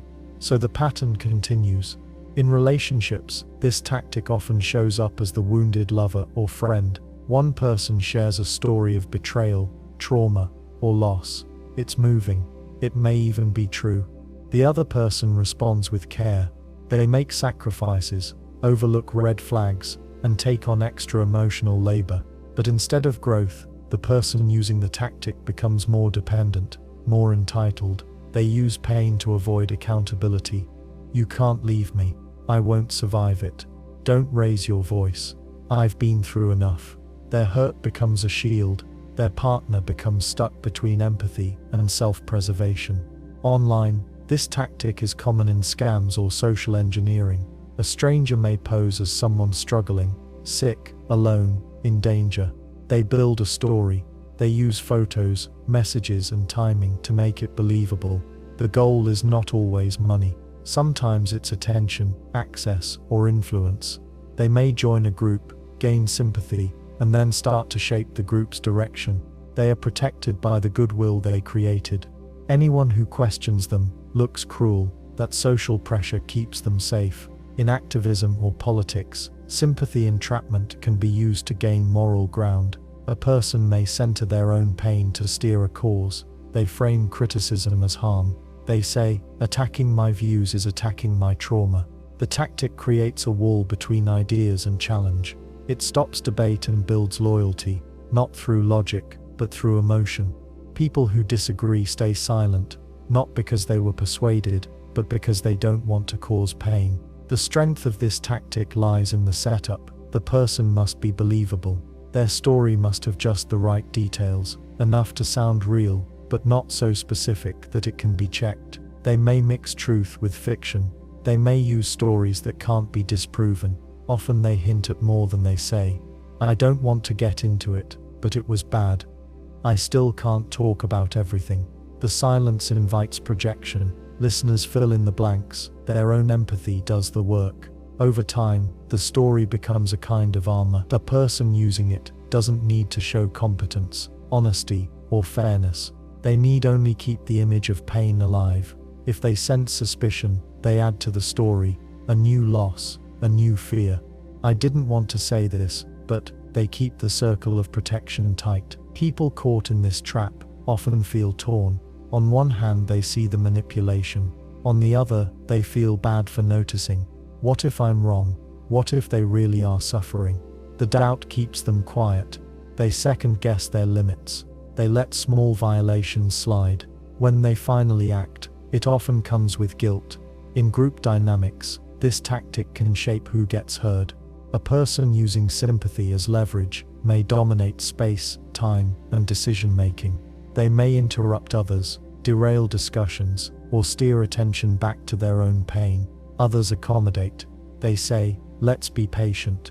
They've been through a lot, but slowly, resentment builds. The group feels tense. People start avoiding hard topics. They walk on eggshells. Leaders can also use this tactic. A manager might frame pushback as personal betrayal. You know how much this job means to me. I'm going through a lot right now. The team may hold back criticism. They may take on more work to protect their leaders' feelings. The workplace shifts. It becomes less about performance, more about emotional management. The leader stays shielded. The team burns out. This tactic can also be passed down. In families, a parent may control children through guilt. After all I gave up for you. I don't ask for much. The child feels trapped. They want freedom, but don't want to hurt the parent, so they stay. They comply. They quiet their own needs. The cycle continues into adulthood. They struggle to set boundaries because they were taught that doing so causes harm. It's important to say that real pain does not make someone manipulative. Many people share hard stories with honesty. They want connection, not control. What defines sympathy entrapment is the pattern. The pain is used to get something, not to heal. It is protected from challenge. It demands loyalty. It punishes doubt. A person using this method may also isolate their target. You're the only one who understands me. I can't trust anyone else. These lines sound intimate, but they are traps. They cut the target off from other views. They create guilt around leaving. If you go, I'll fall apart. That line keeps people tethered. It frames distance as cruelty. It makes freedom feel like harm. People caught in this dynamic often need time to see it. They may need outside perspective. They may need to ask, does this story come with space, or does it come with rules? Am I allowed to have needs too? Do I feel free to walk away? These questions help untangle care from control. Sympathy is not the problem. The problem is when it becomes a hook, when pain is used as a leash, when stories become cages, not bridges. In that space, help becomes obligation, support becomes silence, and care becomes a tool of control. Predictive seeding is the act of planting an idea about the future so often, and with such confidence, that it starts to feel true before anything happens. Then, when events unfold in a way that matches the prediction, it seems like foresight, but the outcome is rarely coincidence. It's engineered, shaped in subtle ways to match the forecast. This creates the illusion of accuracy, influence, or even wisdom. The person who seeded the idea gains credibility, trust, or control, not because they saw the future clearly, but because they helped shape it. The tactic begins with repetition. A person makes a statement like, "This team will fall apart in a few months." At first, it sounds like opinion, but they keep saying it. They drop it into meetings, casual talk, even written notes. They point out small signs, missed deadlines, tension in tone, disagreements. Each one is framed as proof. Others start to notice what they're told to see. When the team eventually struggles, it doesn't feel like change, it feels like prophecy. The key to predictive seeding is subtle guidance. The seeder doesn't just wait for events to match their words, they help nudge things along. Maybe they hold back resources, maybe they avoid resolving conflicts, maybe they steer attention toward flaws. Each action increases the chance that the prediction comes true. When it does, they say, "I warned you." The power lies not in prediction, but in quiet influence. In workplaces, a manager might say, "Our top performer is going to leave soon." They repeat it over weeks. They mention how burned out the person seems, how market conditions favor change, how the role is demanding. Others start to believe it. The top performer senses that shift. Maybe they feel less supported. Maybe they feel watched. They begin to disengage. When they resign, the manager looks insightful, but it wasn't foresight. It was pressure and setup. This tactic can work at scale. A public figure might say, "There will be unrest in the streets if this policy passes." They say it again and again. Supporters repeat it. Small protests are framed as the beginning. Tensions rise. Some groups act out. The unrest happens. The original claim looks true, but it was fed and amplified from the start.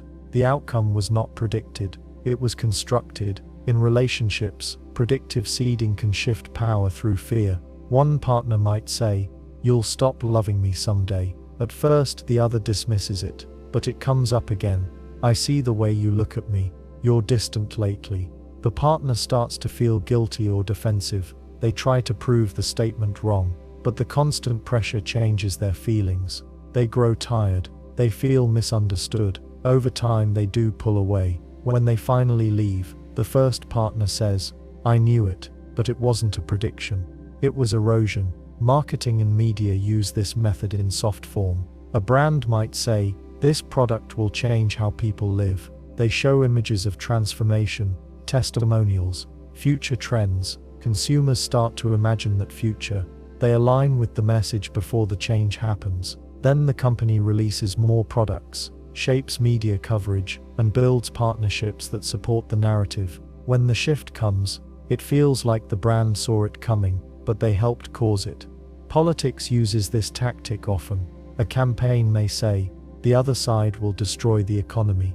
They repeat the idea, show shaky numbers, cherry-pick examples, and shape public mood. Business leaders react, markets wobble, confidence drops, the downturn begins, not because the claim was accurate, but because belief shaped action. The prediction becomes self-fulfilling. The speaker then says, "We told you." They gain authority from a crisis they helped create. The strength of predictive seeding lies in framing. The seeder doesn't describe all possible futures. They lock in on one and treat it as inevitable. They speak with calm certainty. They highlight any event that fits the narrative, and ignore or minimize anything that doesn't. This selective focus trains the audience to look only in one direction. When the expected future arrives, it seems like the only path that was ever possible. This method often includes subtle social pressure. If someone questions the prediction, they are told they're naive, idealistic, or blind to facts. Dissent is framed as ignorance. Agreement becomes a sign of realism. People go along, not just because the prediction sounds right, but because rejecting it risks exclusion. In group settings, the pressure builds quickly. It becomes easier to agree than to challenge the seed. A more subtle form appears in personal coaching or leadership. A mentor might say, "You're going to hit a wall soon." The student hears it and starts to second-guess their pace. They slow down. They lose confidence. When the wall arrives, real or not, it validates the warning. The mentor's status rises, but the wall was partly built by the warning itself. In schools, a teacher might say of a student, "They'll never get past this level." The student hears the judgment. Their effort drops. Support fades. The label shapes the path. The student struggles. The prophecy becomes true, not because of skill, but because of framing and belief. Predictive seeding doesn't always involve bad intent. Sometimes people think they're being realistic or cautious. They may not see how their words shape outcomes, but the pattern holds. The more a future is repeated, the more real it feels. The more it feels real, the more people behave in ways that make it real. This tactic can lead to cycles of belief. Once someone is seen as a successful predictor, people ask for their view more often. They speak more, plant more seeds, influence more outcomes. Their role grows. The audience sees results, but not the shaping underneath. They think they're following insight. They're following influence. It's hard to push back on predictive seeding, because it doesn't come as a command. It comes as a thought, a warning, a possibility. It sounds helpful, cautious, smart. It doesn't tell people what to do. It shapes what they expect, and expectations change behavior. People who sense this tactic may feel uneasy without knowing why. They notice that their decisions seem to follow someone else's predictions. They may feel boxed in by a future they didn't choose. To resist, they need to ask, who benefits if this prediction comes true? What actions are pushing us toward it? What would I see if I looked in another direction? Prediction can be honest, but when it is seeded to shape behavior, and then harvested as proof, it becomes a tool of control. It turns belief into a script, and it puts the one holding the pen in charge of the ending. Credibility saturation is a method where someone creates the appearance of truth by surrounding the target with multiple sources, people, or materials that all say the same thing. The content itself may not be accurate, but the repetition, the range of voices, and the surface-level plausibility make it feel true. People tend to believe what many others seem to believe. If a message comes from several places, articles, quotes, charts, testimonials, it gains power through volume and variety, not evidence. This tactic works because the brain often uses shortcuts to judge what is true. One shortcut is consensus. If 5 people agree on something and one person disagrees, we tend to trust the 5, it feels safer. Another shortcut is repetition. If we hear the same message over and over, it starts to feel familiar, and familiarity gets mistaken for truth. Add authority, titles, uniforms, credentials, and the message becomes even harder to doubt. When all 3 shortcuts are in play, consensus, repetition, and authority, the false message can become almost unshakable. Imagine a workplace where an employee is being discredited. One manager says, "He's hard to work with." Another says, "He misses deadlines." A third casually mentions, "He's just not a team player." None of them offer proof, but they don't need to. The messages are low-key and consistent. Other staff begin to assume there's truth to it. The employee starts getting excluded. If he speaks up, his words are already undercut. The room has been filled with enough voices to drown out his own. This approach also appears in media manipulation. A political message might be shared across multiple platforms at once: news outlets, social media, blogs, podcasts. Each one presents the claim with slight variation, but the message is the same. It could be a lie, a twist, or a simplification. But because it's coming from many places, it looks like common knowledge. A person who reads the same idea in 3 different formats, especially from outlets they trust, starts to accept it as fact. They stop checking, they repeat it themselves. The lie spreads with the help of the very people it targeted. Credibility saturation doesn't always need real people. Online, a single source can create the illusion of mass agreement by using bots, fake accounts, or ghost-written content. One person with enough reach can flood the space with evidence that supports a claim. Comment sections fill with support. Review pages show only praise or outrage. Search engines return the same message in slightly different packages. A person looking for the truth finds nothing but one voice echoed over and over. That voice becomes reality. In group settings, the tactic becomes even more powerful. A new member of a community might question a certain norm or story. Instead of being answered directly, they hear many people repeat the same message. "That's just how we do things. You must have misunderstood. Everyone agrees on this." The person begins to feel outnumbered. Even if they still have doubts, they stop voicing them. They accept the story, not because they are convinced, but because they are surrounded. This works in education too. A student might hear the same interpretation of a historical event from textbooks, lectures, and films. If those sources all reflect the same bias, the student has little reason to question it. By the time they reach more critical material, their view is already formed. They are not being lied to directly, they are being saturated with a narrow version of truth that feels complete. Credibility saturation can also come through social pressure. If a person speaks up against a popular opinion, and others respond quickly, not with facts but with dismissal, the group shapes perception. Nobody thinks that anymore.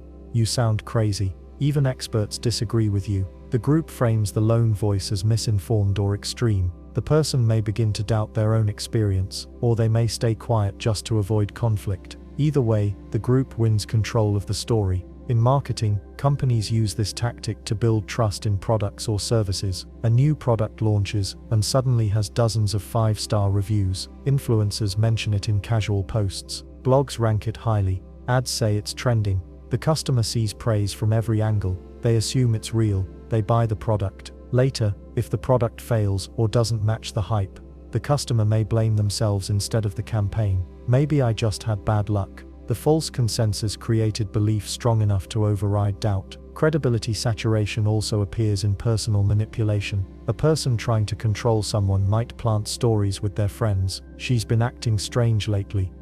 I'm worried about her decisions." When the target talks to those friends later, they hear echoes of the same concern. Each voice adds weight. They must be right if they all noticed. What they don't see is that those voices came from one source. The setup was invisible. The damage feels natural. This method is especially effective when paired with urgency. If the repeated message says, "Something must be done now," it triggers action before reflection. People believe what they hear often, especially if the message seems to come from every direction at once. Add a deadline, a warning, or a call to protect others, and people follow quickly. The pressure to act silences the urge to pause and question. Credibility saturation is difficult to resist because it feels so normal. It doesn't raise alarms. It uses everyday tools, conversation, media, social proof, to shape belief. People don't realize they are being guided. They think they are choosing. The method is quiet. It moves in crowds. It uses the language of trust to make lies feel safe. Once the saturation takes hold, pushing back becomes hard. A person who questions the story may be told, "Everyone else is fine with it. You're the only one who sees it that way. You must be overthinking it." The doubt gets turned inward. The person feels isolated. Even if they know something's off, they stop talking. The room stays full of the same voice. just in many bodies. The tactic can also work in reverse. A person can create distrust in someone or something by repeating a different message across multiple sources. He's not who he seems. Don't believe everything you see. I heard there's more to that story. These hints, repeated enough times from enough places, cast a shadow. The target doesn't need to be caught doing anything. Suspicion becomes the message. The doubt becomes the truth. Credibility saturation doesn't just spread lies, it reshapes what counts as real. It builds a crowd around an idea, then points to the crowd as proof. It doesn't rely on facts, it relies on numbers, tone and reach. In the end, the belief doesn't survive because it's strong, it survives because it's everywhere. That illusion is enough to control the story. Reinforcement corruption is the process of training someone to seek rewards for the wrong things and feel punished for doing what is right for themselves.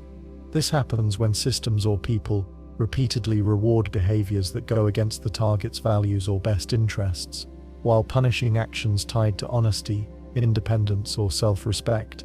Over time, the person begins to feel confused. They want to do what feels right, but they also want to avoid pain and gain approval. That inner conflict wears them down. This tactic often begins with small signals. A person offers their opinion in a meeting and is ignored. Later, someone else repeats the same idea and is praised. The first person learns to stay quiet, or a child sets a boundary with a parent. Maybe they ask for space or say no to a demand. The parent responds with coldness, guilt, or withdrawal. The child feels punished. The next time, they say yes even when they don't want to. That yes is met with warmth and praise. The child begins to associate self-betrayal with comfort and self-respect with pain. In a workplace, an employee might notice that the people who play along flatter the boss or bend the rules get promotions. The workers who speak up, question policy, or advocate for others get pushed aside. The message is clear: even if unspoken, obey and get ahead, or tell the truth and get left behind. The employee starts to feel like they have to choose between doing their job with integrity and being valued by the system. That split creates an internal loop. Part of them wants to push back, part of them wants to stay safe. The loop turns into quiet stress, then fatigue. This kind of system doesn't need to be formal. It can run on attention, tone, or small consequences. A teacher might give more praise to students who conform, even when they do less work. A friend group might cheer people on when they mock others, but go silent when someone expresses empathy. A partner might give affection after a lie, but pull away when the truth comes out. The rewards and punishments shape behavior over time, even if no one means to do harm. The effect is the same. The person begins to lose track of what they believe in. They focus more on what gets rewarded. Reinforcement corruption is especially powerful when it connects to identity. If someone grows up being praised for always saying yes, they may learn that their value comes from being agreeable. If they say no as an adult, they feel shame or anxiety, even when the no is healthy. The old reward system kicks in. Their body tells them they did something wrong, even when their mind knows they didn't. That tension leads to guilt and second guessing. They may return to the old pattern just to feel stable again. This tactic shows up in romantic relationships when one partner shapes the other's behavior through control. A person may be praised when they give up plans, cancel social time, or take on more tasks without complaint. When they ask for something or try to assert a boundary, the partner withdraws affection, starts a fight, or plays the victim. The message is clear: don't think for yourself, be available, obedient, and selfless. The person learns that losing their voice keeps the peace. Speaking up brings chaos. Over time, they may forget what they want. Their choices become shaped by what the other person needs or expects. In schools, this system can train students to stop thinking. A student who challenges a flawed idea may get penalized for being disruptive. One who memorizes and repeats gets high marks. The student who follows curiosity is told to stick to the format. The one who stays quiet is rewarded with less attention and fewer demands. Slowly the message becomes: don't stand out, don't ask too much, and don't question authority. The student learns to shrink, not grow. This also shows up in group dynamics. A new member might question an unhealthy norm. The group responds with coldness or silence. Later, someone else reinforces the norm and gets praised. The new member sees how things work. They begin to adapt, not because they agree, but because they don't want to be rejected. Each time they give in, they feel worse, but each time they conform, they get closer to the group. The loop tightens. The hardest part about reinforcement corruption is that it creates conflict inside the person. They know when something feels wrong, but doing the right thing gets punished. Doing the wrong thing brings praise, attention, or relief. So they begin to associate safety with the wrong behavior. That conditioning is deep. Even when they try to break the pattern, the old responses remain. They may pull away from a toxic friend, then feel empty or guilty. They may tell the truth in a hard moment, then feel anxiety for hours. The system trained them to fear honesty and crave approval. This tactic also appears in addiction cycles. A person may drink, gamble, or overwork and get temporary relief or praise. The behavior causes harm, but it also gives something: escape, reward, identity. When they try to stop, they feel punished. They lose social circles, emotional numbness, or the sense of control the habit gave them. Recovery becomes harder because the harmful action was once reinforced. The body remembers the reward, the mind remembers the pain of trying to quit. Reinforcement corruption is often invisible to those outside the system. On the surface, things may look fine. The person seems helpful, high-performing, or easygoing. But inside, they are split. They carry conflict between what they want and what they've been trained to want. They may say yes, while wanting to say no. They may please others while resenting them. They may feel hollow after being praised. The loop keeps them moving, but not in the right direction. Breaking this cycle starts with recognition. The person must begin to notice the pattern. When do I feel rewarded? When do I feel punished? Are those feelings tied to who I am, or who I'm trying to be for someone else? They may need to rebuild their reward system from the ground up. That means learning to feel good about the right things, even when others don't approve. It means learning to feel discomfort after doing what's right, and staying with that discomfort until it fades. Reinforcement corruption doesn't need loud control. It works through small repeated responses: a smile after silence, a cold look after honesty, a pat on the back for giving in, a turned back after standing tall. These moments shape behavior. Over time, they shape identity, and unless the person can spot the loop, they may keep following the rewards that lead them away from themselves.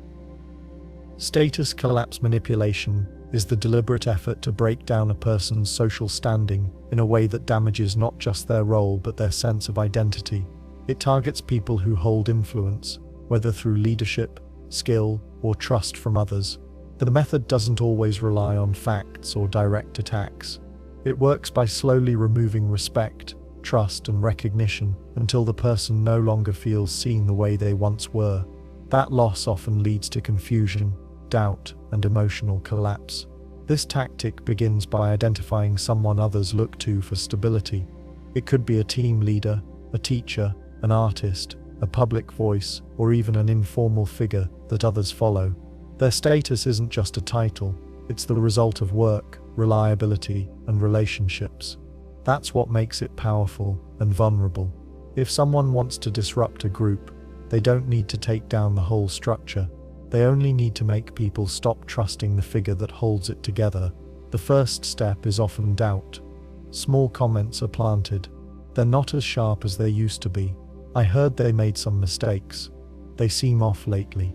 These remarks don't accuse directly. They suggest the goal is to make others question. The seeds of uncertainty are watered by silence, gossip, or selective facts. The leader may sense the shift, but not understand it. They feel a drop in warmth, fewer questions, fewer updates. Influence fades before explanation. Next comes isolation. The person might be left out of meetings, removed from decision-making, or kept away from new projects. No one says why. There's no formal removal, but the space around them gets quieter. Others pull back to protect themselves. Being close to a collapsing figure feels risky. Even allies may take distance to stay safe. That shift cuts deep. Influence depends on connection. Once the ties start to break, the person begins to unravel inside. Public framing follows. Maybe it's an email that praises others while ignoring their contribution. Maybe it's a comment in a meeting that downplays their work. Maybe it's a sudden focus on their flaws. Every leader makes mistakes, but now theirs are put under a light. They're told their tone is wrong. Their ideas aren't aligned. Their leadership style needs review. No single moment ends their role, but the pattern breaks their footing.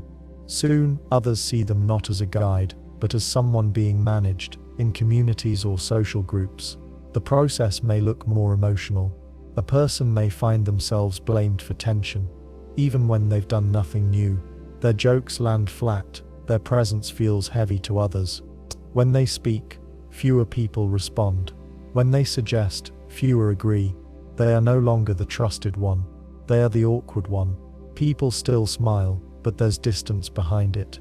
Online, status collapse often spreads faster. A respected voice may be targeted with edits, clips, or rephrased quotes. A single moment is turned into a symbol. Nuance is lost. Followers turn away, not because they've thought deeply, but because the person now looks weak, flawed, or fake. The algorithm rewards collapse. The more attention a fall gathers, the more it spreads. Even when the truth survives, the damage to reputation is done. In smaller circles, this tactic can come from one jealous peer. A colleague may quietly suggest that the leader isn't pulling their weight. They offer to help, but frame it as rescue. "I'll take care of that since you're overloaded." To others they look helpful. To the leader, it's a loss of authority. Bit by bit, their control slips. No one challenges them directly, but their leadership dissolves. This tactic is effective because it doesn't attack the person's ideas, it attacks how others see them. Status is social. It relies on agreement. The moment people stop looking up, the leader starts to fall. Once the fall begins, it often speeds up. The person may try to prove themselves. They work harder. They speak more. But every move gets reinterpreted. They're trying too hard. They're defensive. They're losing it. Their effort becomes another reason to doubt them. Inside, the damage builds. The person starts to question themselves. They replay moments. They wonder what they missed. They feel shame but can't name the cause. They try to fix the distance but don't know how. Their confidence drops. Their energy fades. Leadership feels like walking on thin ice. That emotional stress can lead to burnout, silence, or breakdown. From the outside, it looks like failure. But it was engineered. In family settings, this tactic can shift power between generations. An adult child may start telling others, "Dad's memory isn't great anymore," even when no real signs of decline exist. They frame suggestions as protection. "I'll take over the finances, just in case." Friends hear that message. Trust shifts. The parent becomes a figure to be managed, not followed. The result isn't just practical. It strips away part of who they were. The social collapse hits harder than any physical change. In schools, a student leader may face a quiet campaign of dismissal. Teachers or peers may stop listening. A mistake is framed as arrogance. A strength becomes a flaw. She always wants to be the center of attention. One by one, people pull away. The student feels confused, then alone. They begin to act out or withdraw. Either response confirms the story. "See, we were right about them." The collapse doesn't need to end with full exclusion. Sometimes the person is left in place, but hollowed out. They hold the title, but not the power. They speak, but no one listens. They show up, but their presence carries less weight. The damage was not physical or official. It was social, emotional, and deep. The long-term effects can stay even after the campaign ends. The person may struggle to trust again. They may shrink in new spaces, unsure if others see them the same way. They may overcorrect, becoming rigid, quiet, or overly agreeable. Or they may keep trying to reclaim lost status, not realizing that the social field has already shifted. Status collapse manipulation is hard to fight, because the attacks are indirect. There's no clear accusation to refute, no policy to challenge, just a series of looks, skipped invitations and changed tones. The person falls by degrees. By the time they see the pattern, they're already part of it. Others have moved on. The leader remains in place, but their voice is gone. What makes this tactic so harmful is that it turns the group itself into the tool. People follow cues, they go quiet, they shift tone. They make room for a new favorite. They may not know they're taking part in a collapse, but their silence, their approval, and their distance shape the outcome. The leader doesn't just lose their position, they lose the image of who they were in the eyes of others. That image may have taken years to build. It can vanish in weeks. And once it's gone, the person is not just out of power, they're out of place. The shadow blame technique is a method used to create a sense of guilt or wrongdoing in a person without pointing to any clear mistake. It works by suggesting something is off or wrong but never saying exactly what it is. The target is left confused. They feel responsible but don't know for what. Over time, this vague pressure leads to anxiety, second-guessing, and self-monitoring. They start to check everything they say and do, not because they've done something wrong, but because they've been made to feel as if they might have. The tactic usually starts with small, ambiguous remarks. Someone might say, "Some people have been uncomfortable lately," while looking in the target's direction. Or, "I don't want to name names, but things haven't felt right." These statements are unclear. They offer no detail, no context, and no way to respond directly, but they land like an accusation. The target's mind begins to race. Did I say something wrong? Did I miss a signal? Who's upset with me? This is different from feedback. Honest feedback gives specifics and offers a path forward. Shadow blame offers no such clarity. It drops a cloud of suspicion and walks away. The target is left to fill in the blanks, and in doing so, they often invent guilt that doesn't exist. They replay conversations. They apologize more often. They withdraw slightly, hoping not to make things worse. This behavior is not correction, it's control. Imagine a workplace where a manager says during a team meeting, "Some of us haven't been acting in the spirit of collaboration." There's no follow-up, no examples. The words hang in the air. People look around. Eyes land on the person who speaks least or who asked a hard question last week. That person goes home thinking they've caused harm. The next day they overcompensate, staying late, nodding more, staying silent. The manager never says who the problem was, but the behavior changes. That's the goal. In social groups, this might sound like, "We've had a weird vibe lately. Something's not sitting right." Again, there's no direct claim, just an unease that's shared like a burden. The person who feels most insecure, or who doesn't quite fit, will often take it on. They try harder, they monitor their words, they watch others for signs. Paranoia sets in, not from anything that's happened, but from the absence of clarity. The tactic is most effective when the target is already sensitive to group norms or conflict. People who value harmony or fear exclusion are especially vulnerable.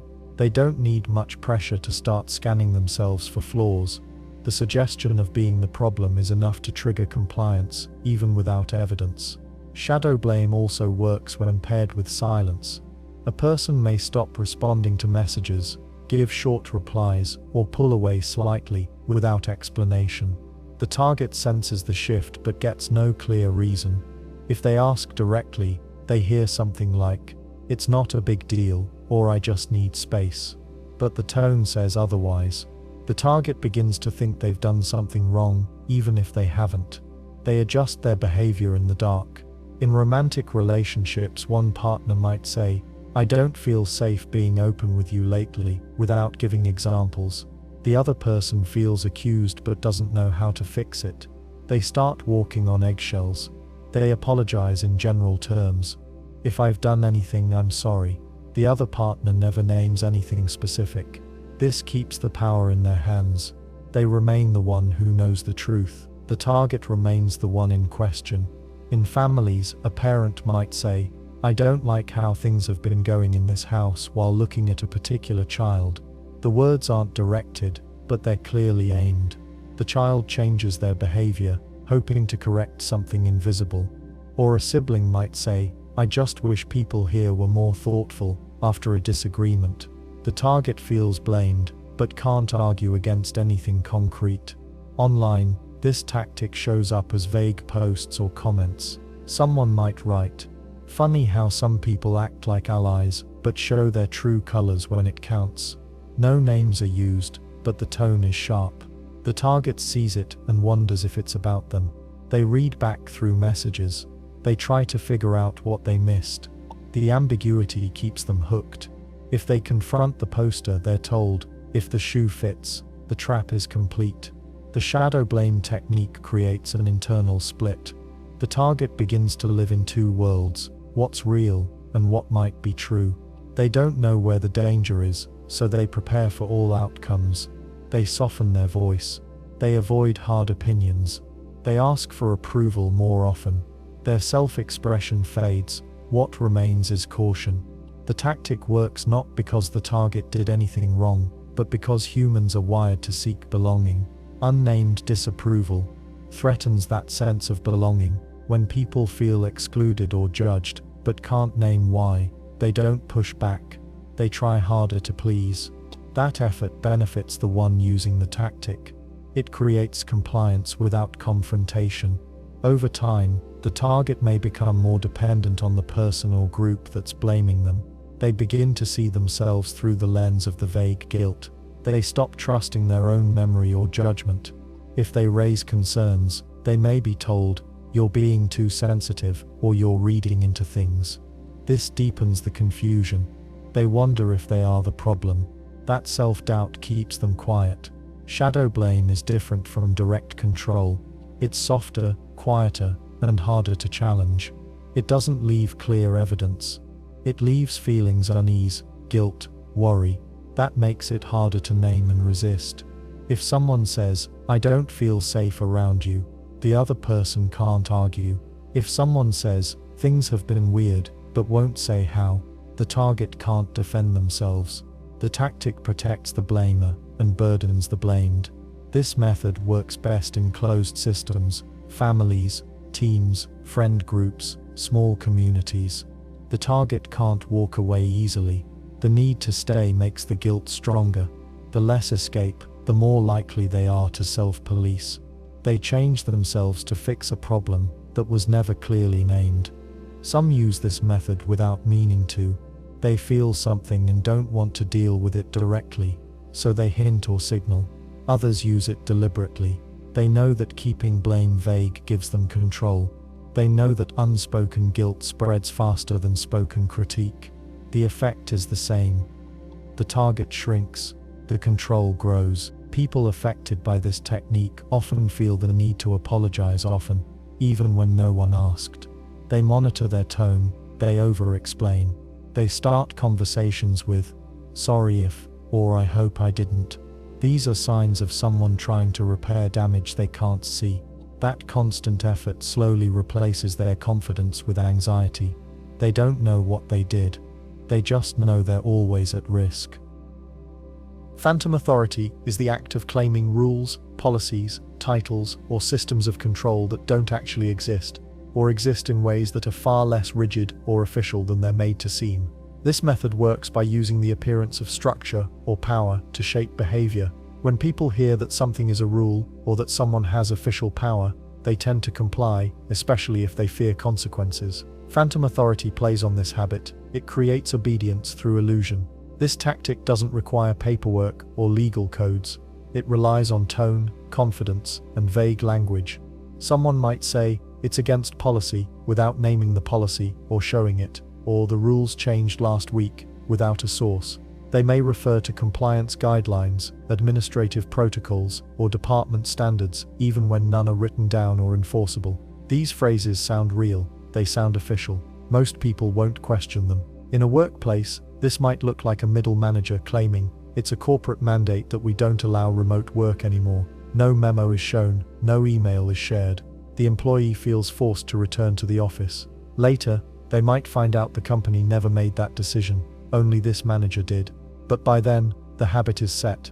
the obedience already happened. In schools, a teacher might say, "The district doesn't allow students to question grading rubrics, even though no such rule exists." The student stays silent. They don't push back, not because the rule is real, but because it was stated with enough certainty. Authority doesn't have to exist, it just has to be believed. Phantom authority can also take the shape of invented roles. A person might say, "I've been appointed team compliance lead," when no such role was assigned. The others on the team assume this person has extra power. They stop challenging them. They start deferring decisions. The structure shifts, not through promotion, but through performance. This method often works in systems with poor transparency. If rules are vague or constantly changing, it becomes easy to make them up. A person might say, "That's not allowed under Section 3, knowing no one will check." Or they might claim that legal requires it to shut down debate. Even when asked for proof, they can delay with lines like, "It's in the internal database," or "We'll get clarification next week." The delay itself becomes part of the control. People act as if the rule exists now, even while they wait to confirm it. In families, phantom authority may sound like, "That's just the way things are done in this house." No one remembers when that rule started, or who made it, but it carries weight, or "Dad said so," even when Dad never spoke. The name becomes the rule. It's easier to use the shadow of someone else's authority than to risk pushback directly. This tactic can also appear in friendships or social groups. One person might say, "Everyone agreed we wouldn't talk about that anymore," without ever having had that conversation. The group falls silent. No one wants to be the one who questions a group decision, even if that decision never actually happened. The person claiming authority shapes the space without force. They simply create the rules as they go. Online, phantom authority often comes through fake credentials or invented roles. A person might create a social media bio that includes certified trauma expert or former intelligence consultant without verification. Their posts carry more weight. Followers believe they are speaking from official knowledge. If someone questions them, they're told to respect the credentials, but the credentials are hollow. The authority is built on confidence, not proof. In high-pressure settings, phantom authority can push people to act against their best judgment. A security guard might say, "This is federal property. ID checks are required, even when it's not true."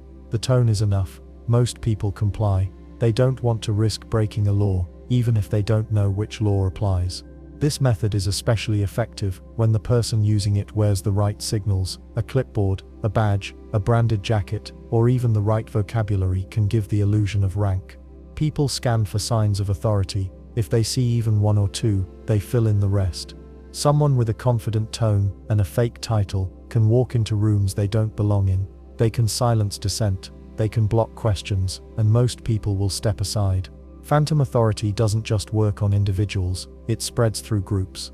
If one person believes a rule exists, they may enforce it on others. "We're not allowed to move the chairs," one student says. The rest agree, even if no such rule was ever stated. The group becomes its own enforcer. The original source of the authority fades, but the behavior stays. This tactic is hard to challenge because the claims are usually vague. If someone says, "It's just policy," and you ask, "Which policy?" they may act offended. Are you questioning the system? The challenge becomes personal. The focus shifts from the claim to the tone. The person being manipulated now feels like the rude one. They back off. The authority stands. Phantom authority is also used to avoid responsibility. A person might say, "We have no choice. It's an external mandate to avoid dealing with complaints." If the rule is external, then it can't be argued with. If the authority comes from somewhere else, then the person presenting it is just a messenger. But often the mandate doesn't exist. Or it's a loose suggestion, not a rule. It becomes a shield. In more aggressive forms, this method becomes a threat. If you don't comply, we'll have to escalate to upper management. You're violating policy and could be terminated. These statements sound official, they create fear, but unless they're backed by actual documents, real rules, or legal systems, they are empty. They rely on people not asking questions. Some people use phantom authority to build a persona. They speak in a certain way, drop names, use acronyms, or reference unseen systems. They claim knowledge others don't have. They speak like insiders. That makes others feel like outsiders. The result is silence and compliance. No one wants to seem uninformed. No one wants to get it wrong in front of someone who knows the system. This method is often learned early. Children see adults claim rules that don't exist. The store won't let us buy that today. It's the law that you eat all your vegetables. These small lies work because they avoid conflict, but they also teach people to obey rules without evidence. As adults, they carry that lesson forward. Phantom authority thrives where people are taught not to ask questions. It needs quiet. It needs trust in titles over truth. It needs systems that are too big or too vague to check. The person who questions the rule, asks for the source, or checks the document is seen as disruptive. But in reality, they're just pulling the mask off a false claim. Behind the mask, there's no policy, no rule, just a person saying, "Because I said so," in a more official tone. Phantom authority is the act of claiming rules, policies, titles, or systems of control that don't actually exist, or exist in ways that are far less rigid or official than they're made to seem. This method works by using the appearance of structure or power to shape behavior. When people hear that something is a rule, or that someone has official power, they tend to comply, especially if they fear consequences. Phantom authority plays on this habit. It creates obedience through illusion. This tactic doesn't require paperwork or legal codes. It relies on tone, confidence, and vague language. Someone might say, "It's against policy," without naming the policy or showing it, or "the rules changed last week," without a source. They may refer to compliance guidelines, administrative protocols, or department standards, even when none are written down or enforceable. These phrases sound real, they sound official, most people won't question them. In a workplace, this might look like a middle manager claiming, "It's a corporate mandate that we don't allow remote work anymore." No memo is shown, no email is shared. The employee feels forced to return to the office. Later, they might find out the company never made that decision, only this manager did. But by then, the habit is set. The obedience already happened. In schools, a teacher might say, "The district doesn't allow students to question grading rubrics, even though no such rule exists." The student stays silent. They don't push back, not because the rule is real, but because it was stated with enough certainty. Authority doesn't have to exist, it just has to be believed. Phantom authority can also take the shape of invented roles. A person might say, "I've been appointed team compliance lead," when no such role was assigned. The others on the team assume this person has extra power. They stop challenging them. They start deferring decisions. The structure shifts, not through promotion, but through performance. This method often works in systems with poor transparency. If rules are vague or constantly changing, it becomes easy to make them up. A person might say, "That's not allowed under Section 3, knowing no one will check." Or they might claim that legal requires it to shut down debate. Even when asked for proof, they can delay with lines like, "It's in the internal database," or "We'll get clarification next week." The delay itself becomes part of the control. People act as if the rule exists now, even while they wait to confirm it. In families, phantom authority may sound like, "That's just the way things are done in this house." No one remembers when that rule started, or who made it, but it carries weight. Or "Dad said so," even when Dad never spoke. The name becomes the rule. It's easier to use the shadow of someone else's authority than to risk pushback directly. This tactic can also appear in friendships or social groups. One person might say, "Everyone agreed, we wouldn't talk about that anymore," without ever having had that conversation. The group falls silent. No one wants to be the one who questions a group decision, even if that decision never actually happened. The person claiming authority shapes the space without force. They simply create the rules as they go. Online, phantom authority often comes through fake credentials or invented roles. A person might create a social media bio that includes certified trauma expert or former intelligence consultant without verification. Their posts carry more weight. Followers believe they are speaking from official knowledge. If someone questions them, they're told to respect the credentials, but the credentials are hollow. The authority is built on confidence, not proof. In high-pressure settings, phantom authority can push people to act against their best judgment. A security guard might say, "This is federal property, ID checks are required," even when it's not true. The tone is enough.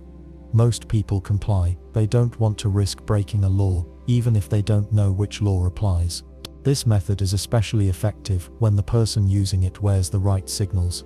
A clipboard, a badge, a branded jacket, or even the right vocabulary can give the illusion of rank. People scan for signs of authority. If they see even one or two, they fill in the rest. Someone with a confident tone and a fake title can walk into rooms they don't belong in. They can silence dissent. They can block questions, and most people will step aside. Phantom authority doesn't just work on individuals, it spreads through groups. If one person believes a rule exists, they may enforce it on others. We're not allowed to move the chairs, one student says. The rest agree, even if no such rule was ever stated. The group becomes its own enforcer.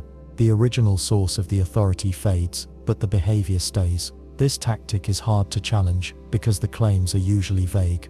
If someone says, "It's just policy," and you ask, which policy, they may act offended. Are you questioning the system? The challenge becomes personal. The focus shifts from the claim to the tone. The person being manipulated now feels like the rude one. They back off. The authority stands. Phantom authority is also used to avoid responsibility. A person might say, "We have no choice, it's an external mandate," to avoid dealing with complaints. If the rule is external, then it can't be argued with. If the authority comes from somewhere else, then the person presenting it is just a messenger. But often the mandate doesn't exist. Or it's a loose suggestion, not a rule. It becomes a shield. In more aggressive forms, this method becomes a threat. If you don't comply, we'll have to escalate to upper management. You're violating policy, and could be terminated. These statements sound official, they create fear. But unless they're backed by actual documents, real rules, or legal systems, they are empty. They rely on people not asking questions. Some people use phantom authority to build a persona. They speak in a certain way, drop names, use acronyms, or reference unseen systems. They claim knowledge others don't have. They speak like insiders, that makes others feel like outsiders. The result is silence and compliance.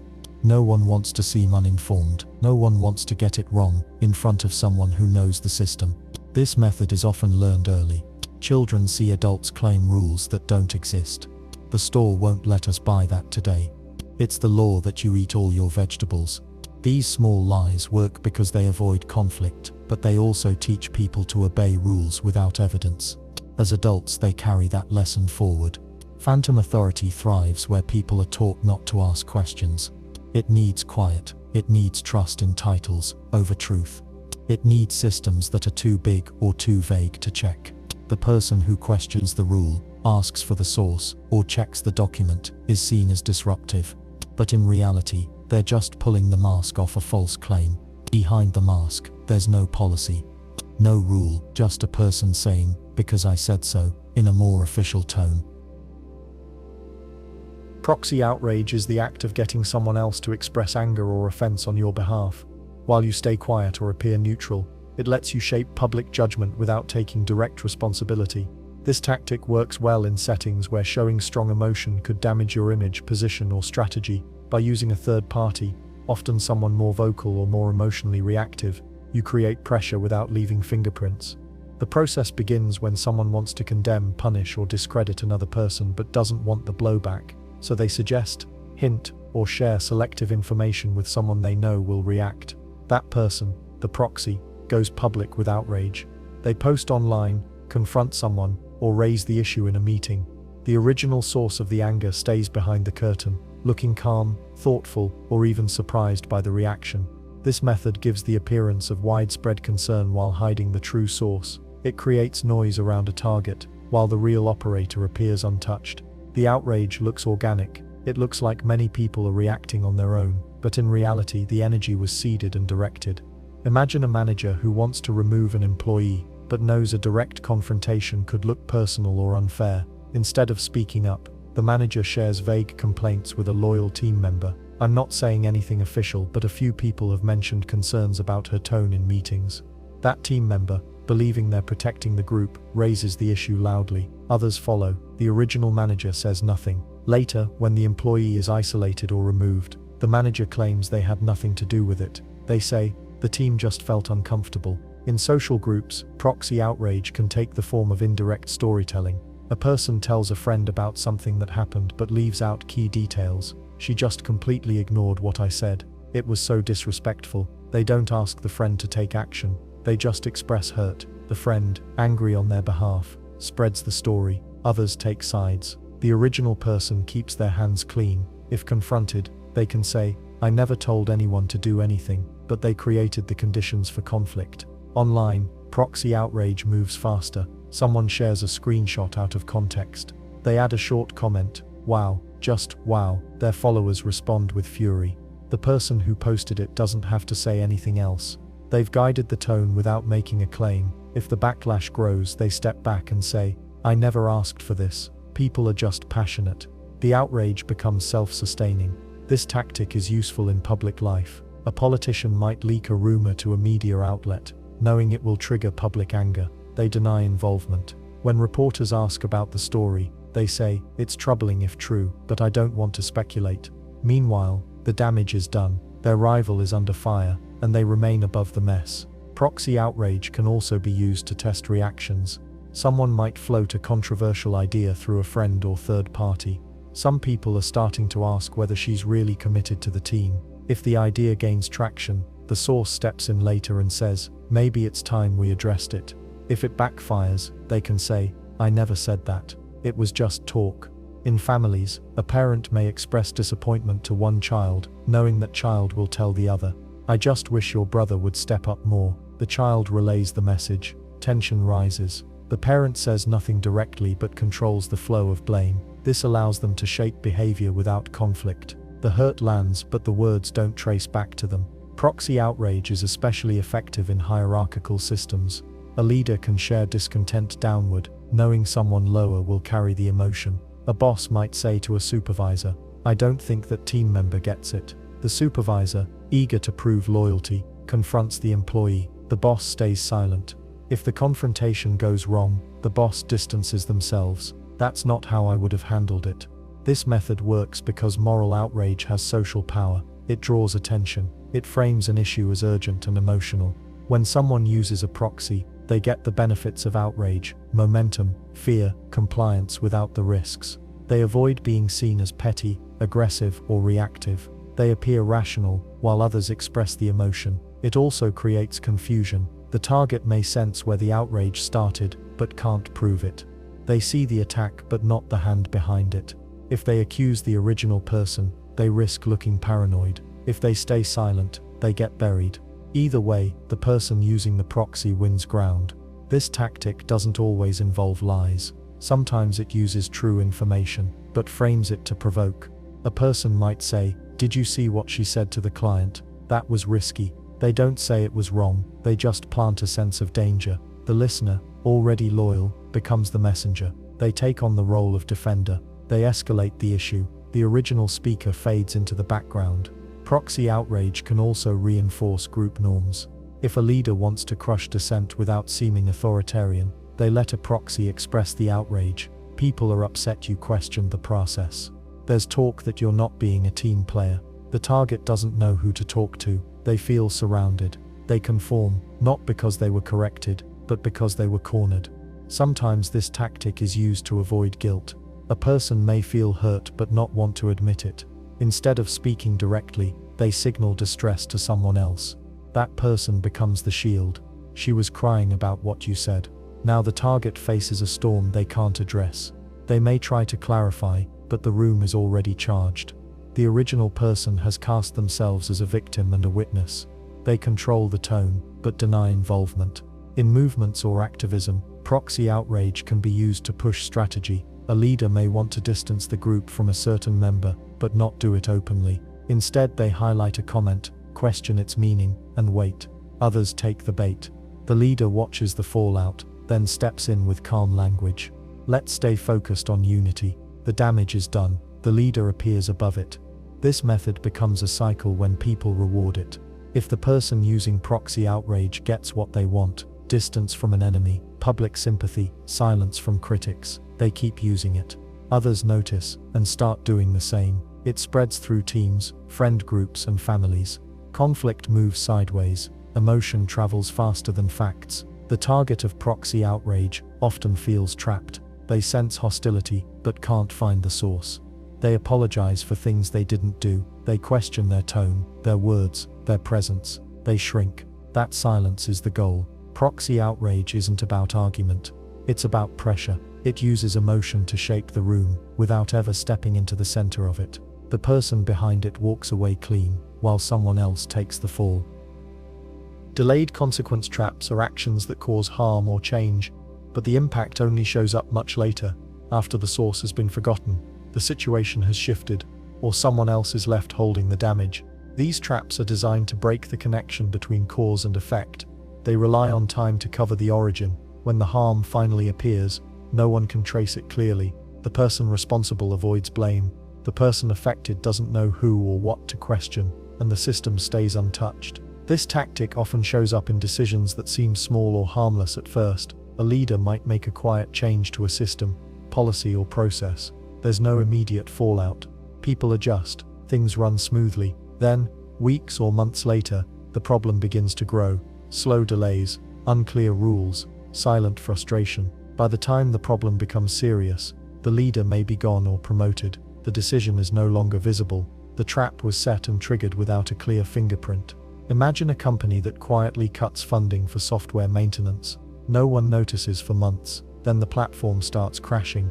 Users lose trust. Employees scramble. The new manager is blamed for a system they didn't break. The person who made the cut isn't part of the conversation anymore. Their action was simple, just a small change in budget, but it led to instability. Because the harm came later, they're not held responsible. In families, delayed consequence traps happen when boundaries are ignored over time. A parent may dismiss a child's early signs of distress or silence small expressions of emotion. The child learns to bottle up feelings. Nothing seems wrong on the surface. The child obeys, smiles, does well in school, but years later, they struggle to express themselves in adult relationships. They carry anxiety or guilt they can't explain. The cause was real, but distant. The pattern was set when they were young. The consequence came long after the habit was taught. This method is especially effective in systems with little accountability. A board might approve a long-term plan that cuts corners. Everyone signs off. The short term looks strong. Numbers go up. Bonuses are paid. But years later, the structure breaks. A school system may face gaps. A community may lose trust. The people making the decisions are no longer in charge. Their reputations stay clean. Their names don't show up in the crisis. In personal relationships, someone may use this trap to avoid conflict in the moment. Instead of being honest, they tell small lies. Instead of setting boundaries, they nod along. The relationship continues. On the surface, it looks peaceful, but the pressure builds under the surface. The other person makes plans based on false signals. They believe things are stable. When the truth finally comes out, when the person leaves or explodes, the damage seems sudden, but it wasn't. It was slow, hidden, and carefully delayed. The cause was silence. The cause was trust. Some traps are built into habits. A person might create routines that seem harmless, but lead to burnout. They say yes to every request. They stay late. They pick up others' slack. At first they're praised. They're seen as strong, reliable, generous. Months pass. Their energy drops. They grow resentful. When they finally set a boundary, others feel confused or betrayed. The person is blamed for changing, but the real trap was set by the early pattern. What looked like strength was a slow drain. In political systems, delayed consequence traps can be devastating. A law may be passed that shifts resources away from schools or healthcare. The effects take years to show. Graduation rates drop. Health outcomes worsen. Voters don't remember the bill. They blame current officials. The people who wrote the law retire or run for higher office. They're not connected to the outcome. The trap worked as planned, quiet, long-term and invisible by the time it triggered. This tactic also works in conflict. Someone might say something cutting, but in a soft tone, "You've really changed," or "You used to be so easy to talk to." The words stick. The target doesn't react in the moment, but the message lingers. Days later, they feel unsure or defensive. The conflict flares up around a new issue, but the emotional seed was planted earlier. The person who said it claims innocence. "I didn't mean anything by it." The delayed reaction is seen as an overreaction. The original jab is forgotten. In education, delayed traps may appear when schools focus only on test scores. Students memorize facts but don't build deeper thinking. They pass exams. The system looks effective, but later, those same students enter work or college and struggle with complexity, creativity, or problem solving. The problem wasn't caused by the student. It was built into the structure years earlier. but no one holds the system accountable. The result is seen as personal failure. One reason this method works is because people tend to focus on immediate causes. If something breaks now, they look for what happened yesterday, not last year. That habit makes it easy to hide patterns behind time. The person who designs the trap can always point to someone else when things fall apart. It must have been something you did. Maybe the market changed. It's just bad luck. These explanations seem logical. They're also wrong. This tactic doesn't always require bad intent. Sometimes people set traps without knowing. They avoid conflict, make quick decisions, or pass blame because it's easier, but the result is the same. The damage shows up later. The responsibility is gone. The connection is lost. For example, a person might push a child to overachieve. They reward high grades, extra effort, constant output. The child feels pressure, but wants approval. They comply. The parent sees success, but years later, that child may face perfectionism, exhaustion, or identity issues. The reward structure was the trap. It taught the child to seek value through performance. When that model breaks, the pain comes, but the parent sees only a crisis, not their role in shaping it. Another form appears in workplace culture. A company might celebrate employees who sacrifice vacation time or overwork themselves. It becomes normal. No one sets limits. The culture feels proud. Then after a few years, key people quit. Others burn out. The leadership wonders what went wrong. They don't connect it to the early praise for overextension. The trap was baked into the culture. The cost came later. Delayed consequence traps are hard to spot because they're quiet. They unfold slowly. They rely on the fact that most people won't keep track of long-term effects. They also rely on systems that reward short-term success. If a decision looks good now, it gets support, even if it carries hidden costs. The people who use this tactic often appear smart, calm, or forward-thinking. They talk about strategy, efficiency, or improvement. They don't seem emotional, but behind the calm language is a setup. They know they won't be around when the outcome hits, or they know others won't look back far enough to find the link, so they act, and when the harm comes, it lands on someone else. Isolation by redefinition is the act of changing the meaning of words, values, or shared beliefs in a way that makes someone no longer fit into a group they were once part of. This person doesn't change. They still speak, think, and act much the same, but the world around them shifts just enough that their language starts to sound strange. Their ideas seem outdated, or their presence becomes harder to place. It's a quiet form of exile, built not by removal, but by disconnection. This tactic works because people rely on shared understanding to feel belonging. Language carries that understanding, so do values, rituals, and simple phrases. When those elements shift, even slightly, the way a person fits into the group also changes. If their way of speaking or thinking no longer aligns with the group's new norms, they begin to stand out, not by appearance or volume, but by meaning. They become a figure others struggle to interpret. That gap becomes a wall. Imagine someone who's worked in the same organization for years. They were once seen as thoughtful, clear, and grounded. Then leadership changes. The new leaders bring in different values, faster pace, louder tone, different goals. Words like trust, team, or vision are redefined. They now mean efficiency, loyalty, or rapid growth. The long-time employee still uses the same language, but it lands differently. "I'm concerned about long-term impact" starts to sound like resistance. "Let's slow down and consider the risks" becomes "they don't get it." The employee hasn't changed. The group has. And that shift makes the person seem off balance. In social movements, this method shows up when internal definitions shift. A person who once spoke clearly about justice or rights may find that the terms have evolved. What was once inclusion now means something else. What was once inclusion now means something else. If they don't update their language fast enough, or if they question the shift, they start to seem out of step. They're not pushed out directly, but others begin to pause before including them. They are seen as not quite aligned. The gap widens. This can happen in friend groups too. Imagine a group of people who grew up together. They shared jokes, norms, and views. Then over time, one part of the group adopts a new framework. They use different terms to talk about identity, politics, or relationships. One friend doesn't follow the shift, not out of malice, but because their thinking hasn't changed.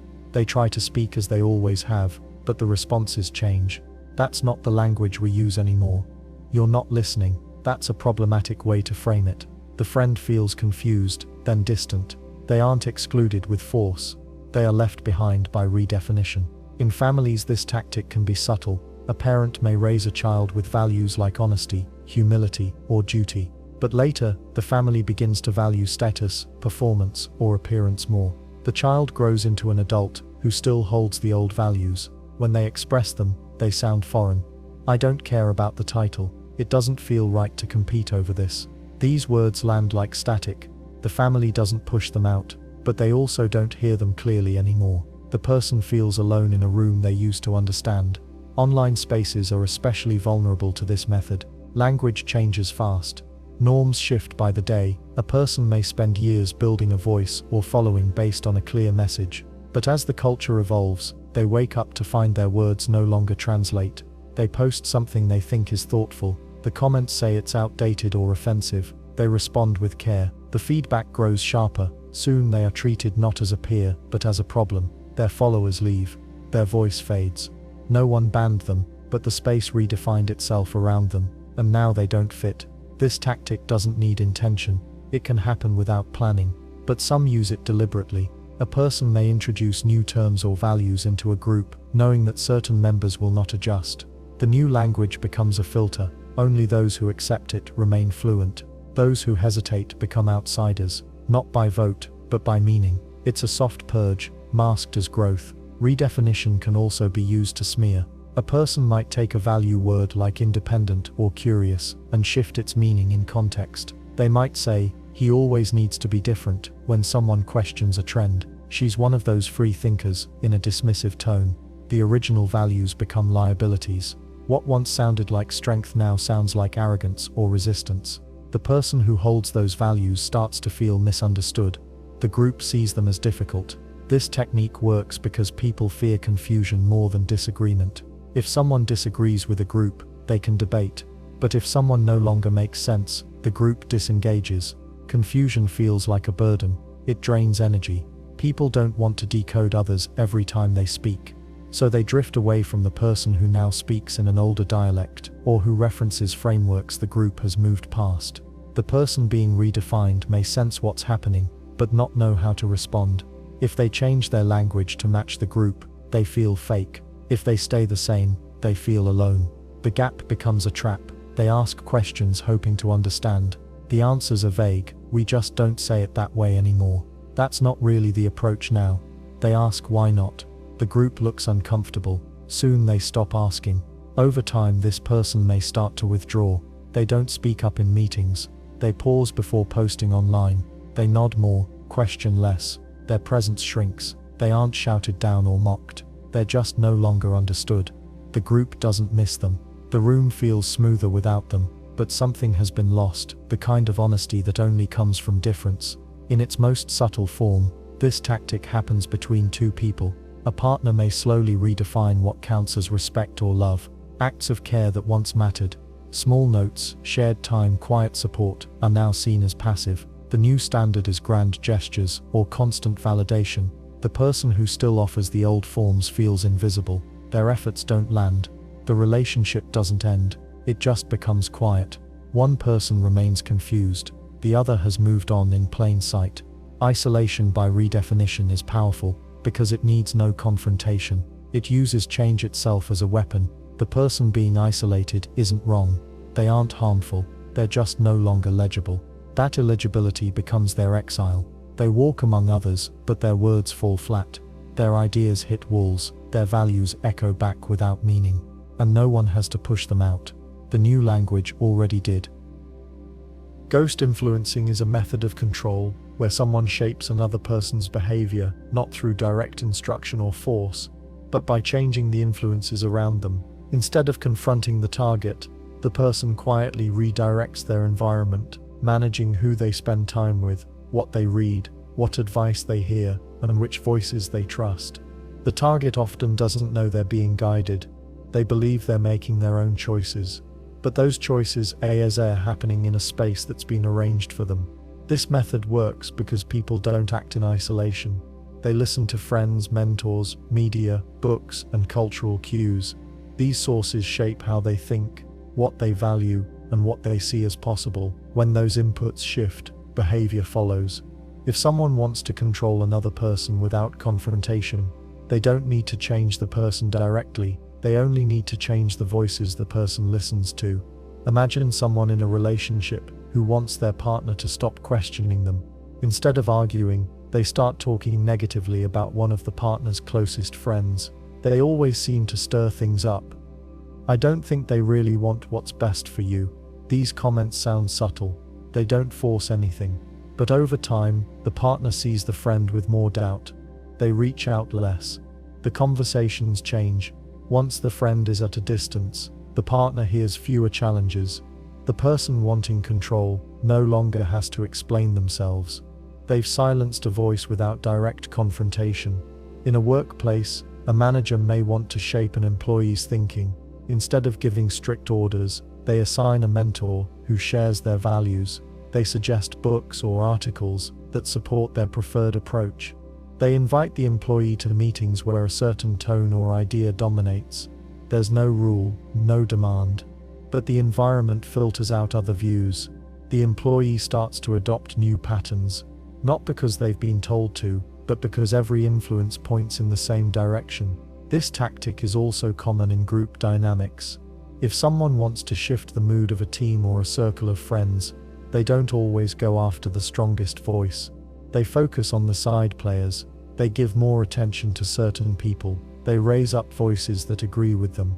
They stop including others in key discussions. The group shifts, not from open conflict, but from quiet selection. Over time, the central figure finds themselves surrounded by echoes, not challenge. Ghost influencing often starts with framing. The person seeking control will plant small judgments about certain ideas or people. He's a bit intense about politics. That book's kind of outdated. I'm not sure she really gets your situation. These statements are hard to argue with. They're vague and personal, but they work. The target starts to filter those sources out. They don't cut ties, they just stop paying attention. The space narrows. Another way this tactic works is through distraction. Someone may steer the target toward media or conversations that fill their time and attention without offering real challenge. They suggest shows, podcasts, or content that feels engaging but keeps the target inside a safe zone. This form of influence is soft but strong. It doesn't push a message, it builds a wall around other messages. The person starts to live in a closed circuit, unaware that other ways of thinking are being kept out. In families, ghost influencing may look like one parent shaping the child's view of the other. They don't speak badly outright. They just praise one approach and question the other. I like how your dad listens. Your mom gets so emotional sometimes. It's great you're learning discipline. Your dad always lets things slide. The child isn't told to choose, but the framing nudges them toward one side. Over time, they drift. The influence behind the drift remains unseen. In politics or culture, ghost influencing happens at scale. People are fed certain kinds of news, told who to trust, who to ignore, and what questions not to ask. The content feels independent, but the sources are curated. Algorithms push certain views. Trusted voices are elevated while others are dismissed as fringe. The person consuming this media feels informed, but their world has been shaped for them. The limits are invisible. This tactic is also used in abusive relationships. The controlling partner doesn't say, "Stop thinking that." Instead, they shape what the other person sees and hears. They block access to certain friends. They criticize mentors. They question the motives of therapists. They share articles or videos that support their own beliefs. The partner being controlled starts to doubt outside voices. They feel isolated, but they don't know why. They believe they are changing their mind on their own. In professional settings, ghost influencing can be used to sideline dissent. A leader may stop including certain team members in early discussions. They might create new communication channels and leave others out. They promote people who align with them. They offer guidance to some and distance to others. The team doesn't see the full shift. They just feel the room change. The center of gravity moves. The dominant voice now sounds like the group's voice, even if it started as one person's preference. This tactic is hard to detect because it doesn't look like control. The target still makes choices. They still speak and act. But the conditions that shape those choices have been arranged. They don't feel pressure. They feel a shift in taste, a loss of interest, or a sense of safety in certain spaces. The change feels internal, but it was guided. The person using ghost influencing often avoids clear statements. They stay in the background. If they're challenged, they can say, "I never told them what to think." They make their own decisions, and that's true on the surface, but the ground beneath those decisions has been tilled and trimmed. What looked like growth was shaped. People affected by this tactic may start to notice something's off when their world feels smaller. They hear fewer conflicting ideas. They speak to fewer people. They feel more certain, but less curious. They stop reaching out to old sources of support. When they do hear a new voice, it sounds strange or wrong. That discomfort is not random. It's the result of selective influence. Ghost influencing works best in places where relationships, media, or information are controlled by access. It thrives in systems with trust, but little verification. It moves quietly, using framing, curation, and repetition. It shapes not just what people do, but what they believe is available to do. In the end, the person being shaped rarely sees the hand behind the shift. They think they've grown or evolved. They say, "I just don't connect with those people anymore. That doesn't make sense to me like it used to." They feel confident in their new view, but that view wasn't built in the open. It was built in a room that was rearranged when they weren't looking. Attention looping is a method of control that works by pulling someone's mental energy into the same unresolved issue over and over again. The issue never fully ends. There's no real progress or resolution, but it stays close enough to matter, always needing more thought, more worry, or more explanation. This keeps the person from focusing on other things. Their attention is tied up. Their mental space shrinks. Over time, this loop becomes exhausting and limits their ability to act, decide, or rest. This tactic doesn't always look aggressive. It can show up as concern, confusion, or simply a lack of closure. The key is repetition. The same topic gets brought up again and again, but the conditions for solving it are never met. The person gets drawn into rethinking, rephrasing, or replaying it. They go in circles. Imagine someone in a relationship who keeps returning to a conflict that never truly ends. "Why did you say that to me last year? I still don't feel like you understand what happened." The partner responds. They explain, apologize, clarify. But a few days later, the same question comes up again. The topic isn't left behind. It loops back. Each time it feels like a fresh concern, but it's actually the same cycle. The person doing the explaining uses energy every time. They carry the emotional weight, even though the conversation leads nowhere. In workplaces, a manager might ask for ongoing revisions to a project. Each round of feedback sounds new, but it always connects back to the same concern. "I'm still not sure this captures the tone. Let's revisit that part again."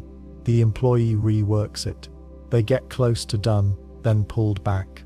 The issue isn't the work, it's the loop. The manager doesn't reject the project outright, they just keep it unresolved. The employee's attention stays locked. They don't have the space to move on to other work. This tactic can also be self-imposed. A person may loop themselves into thinking about a past mistake, a hard conversation, or a decision they can't change. They replay what they said. They wonder what they should have done. They come up with new explanations, hoping for peace. But because the issue never had closure, their mind returns to it. Again and again, even during rest or routine, the thought is waiting. In group settings, attention looping can be used to control collective energy.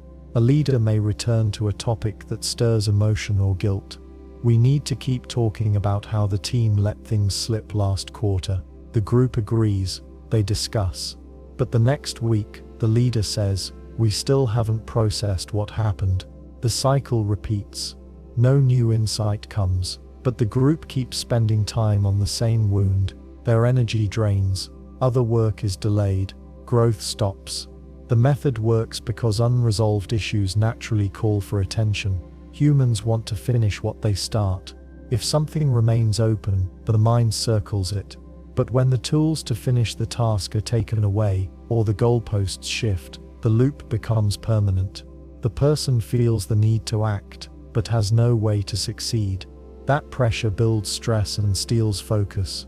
Attention looping is often paired with shifting standards. A person may ask, "What do you really feel?" and then later say, "I just don't think you were honest." They may request openness, but question the answers. The listener returns to the issue, hoping to get it right. But there's no right answer. The frame changes. The loop continues. Another version shows up in arguments where the same story is told in different forms. "You always do this," followed by new examples of old behavior. The accused person tries to explain, but the examples shift. The conversation feels like it's moving forward, but it circles back. The speaker says, "See, you still don't get it." The listener starts to doubt their memory, then their intentions. They spend hours thinking about it, but nothing changes. In education or training, this tactic might be used by a teacher or mentor who keeps a student focused on a single weakness. You're almost there, but your voice lacks clarity. The student works on it. The feedback remains the same. No matter what they do, the concern is raised again. The student becomes obsessed with fixing the flaw. They stop exploring new skills. Their confidence stalls. Their effort increases, but their growth narrows. Attention looping is not the same as reflection. Reflection moves. It connects past to future. Looping stays in place. It repeats without reward. The person doing the looping feels busy but stuck. They spend energy but gain no clarity. They may feel like they're working hard, but they're working in a cage. In media, attention loops are created by content that constantly revisits the same threat or crisis without resolution. A news cycle may repeat headlines with minor updates. The risk is growing. The situation is unclear. Experts say the outcome could be severe. The audience keeps watching, waiting for the next big piece, but it never arrives. Their concern remains high. Their bandwidth lowers. Their energy goes into monitoring instead of acting. In therapy or support spaces, attention loops can form when someone is encouraged to tell their story over and over without guidance. They share. They relive pain, but they are never helped to reframe or close the chapter. Each session starts where the last ended. The pain is present, but the path forward is missing. The person stays in the loop, feeling both seen and stuck. Sometimes, attention looping is used with good intent. A person may bring up a topic again because they don't feel heard, but even well-meaning repetition can trap both parties. If the issue is raised without clear direction or shared terms, it becomes a burden. The target may begin to avoid the speaker, not out of anger, but because they have nothing left to give to the loop. This tactic wears people down over time.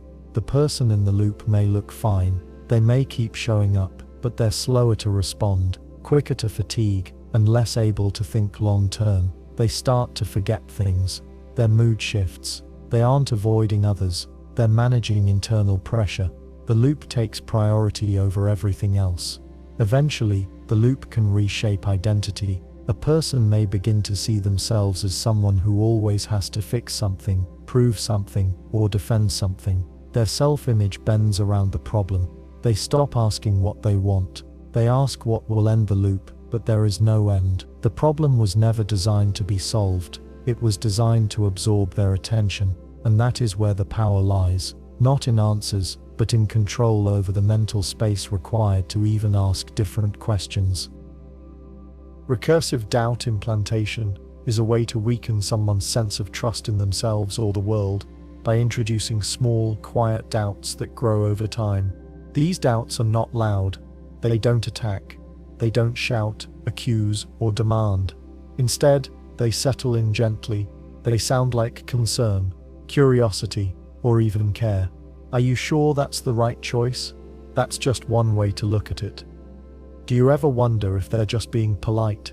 Each question seems harmless, but it opens a door, and through that door, more questions come. The first doubt usually targets something small, not a core belief, but a detail, a decision, a memory, a motive. Someone might say, "You said you were certain, but didn't your tone change at the end?" Or, "I thought you liked that person, now you're saying something different." These aren't accusations, they're observations, shaped just enough to make the listener pause. That pause becomes the entry point. Once a person pauses to review a belief or memory, the loop begins. They replay what happened. They look for cracks. The doubt doesn't stay where it started. It spreads. If I misread that, what else have I missed? If I said one thing and did another, does that mean I can't be trusted? The brain wants consistency. When it finds none, it starts to dig. The digging doesn't end at the first layer. The person starts to question more: motives, memories, relationships, goals. The doubt grows outward, like a slow infection. This tactic is powerful because it doesn't force belief, it forces review. And most people, when reviewing their thoughts under pressure, find places where certainty breaks, not because they are wrong, but because doubt, once seeded, changes how they look at the past. A good memory becomes a maybe. A decision becomes a gamble. A trusted friend becomes someone they now study for signals. The world gets softer around the edges. In close relationships, this often sounds like a partner saying, "I know you say you love me, but why do you flinch when I ask about your day?" The question hangs. It reframes past actions. The person doesn't just defend themselves, they begin to question whether their actions match their feelings. They feel off balance. They re-examine not only the moment, but the pattern. Do I show care in the right way? The self-checking deepens. Confidence slips. In work settings, this might be a manager saying, "Are you sure that's your strength? I always thought you were better at the technical side." The comment is casual, not a warning, but it changes how the employee sees their role. They second-guess their last few meetings. They hesitate before speaking. Their performance drops, not because they've lost skill, but because they've lost certainty. This method also thrives in public conversation. A public figure might say, "Interesting how no one is asking why she changed her story." There may be no change, but now the audience listens for one. Any difference in tone, detail, or phrasing confirms the seed. People stop trusting the speaker. They start trusting their own suspicions. The doubt spreads, and it becomes hard to trace it back to the first push. Recursive doubt doesn't need evidence. It needs repetition and timing. A well-placed question during a moment of vulnerability does more than a fact presented during strength. If someone is already tired, insecure, or uncertain, the seed lands deeper. They're more likely to accept the doubt. Once it takes hold, they become their own enforcer. They replay events, test their memories, rewrite conclusions. They try to fix the break, but the more they dig, the more unsure they feel. This pattern can be used to reshape identity over time. A parent might say, "You've always had trouble with follow-through." The child, now an adult, may hear that voice in their head every time they try something new. They doubt their ability. Even success feels fragile. They can't fully enjoy wins because they're always watching for the point where it falls apart. The original comment fades into memory, but the structure it built remains. The self becomes layered with doubt, self-correction, and hesitation. Some people use this tactic without meaning to. They frame their worry as care. "I just want you to think it through. I'm not trying to pressure you. I'm just saying it seems off." These lines feel supportive, but the outcome is still corrosion. The listener stops trusting their instincts. They lean too heavily on the speaker for feedback. They become dependent. In other cases, the tactic is deliberate. Someone wants control. They know that confident people resist, but if they create uncertainty, they lower resistance. A confident partner may challenge bad behavior. A doubtful one will stay quiet, unsure if they're overreacting. A strong team member may propose bold ideas. A doubtful one will step back and wait for permission. Recursive doubt weakens the will without force. Media and advertising use versions of this too. Are you really doing enough to protect your family? You think you're healthy, But what about silent symptoms? These lines aren't informative, they're provocative. They work by opening a gap between belief and safety. Once that gap exists, the reader or viewer looks to the brand or source to fill it.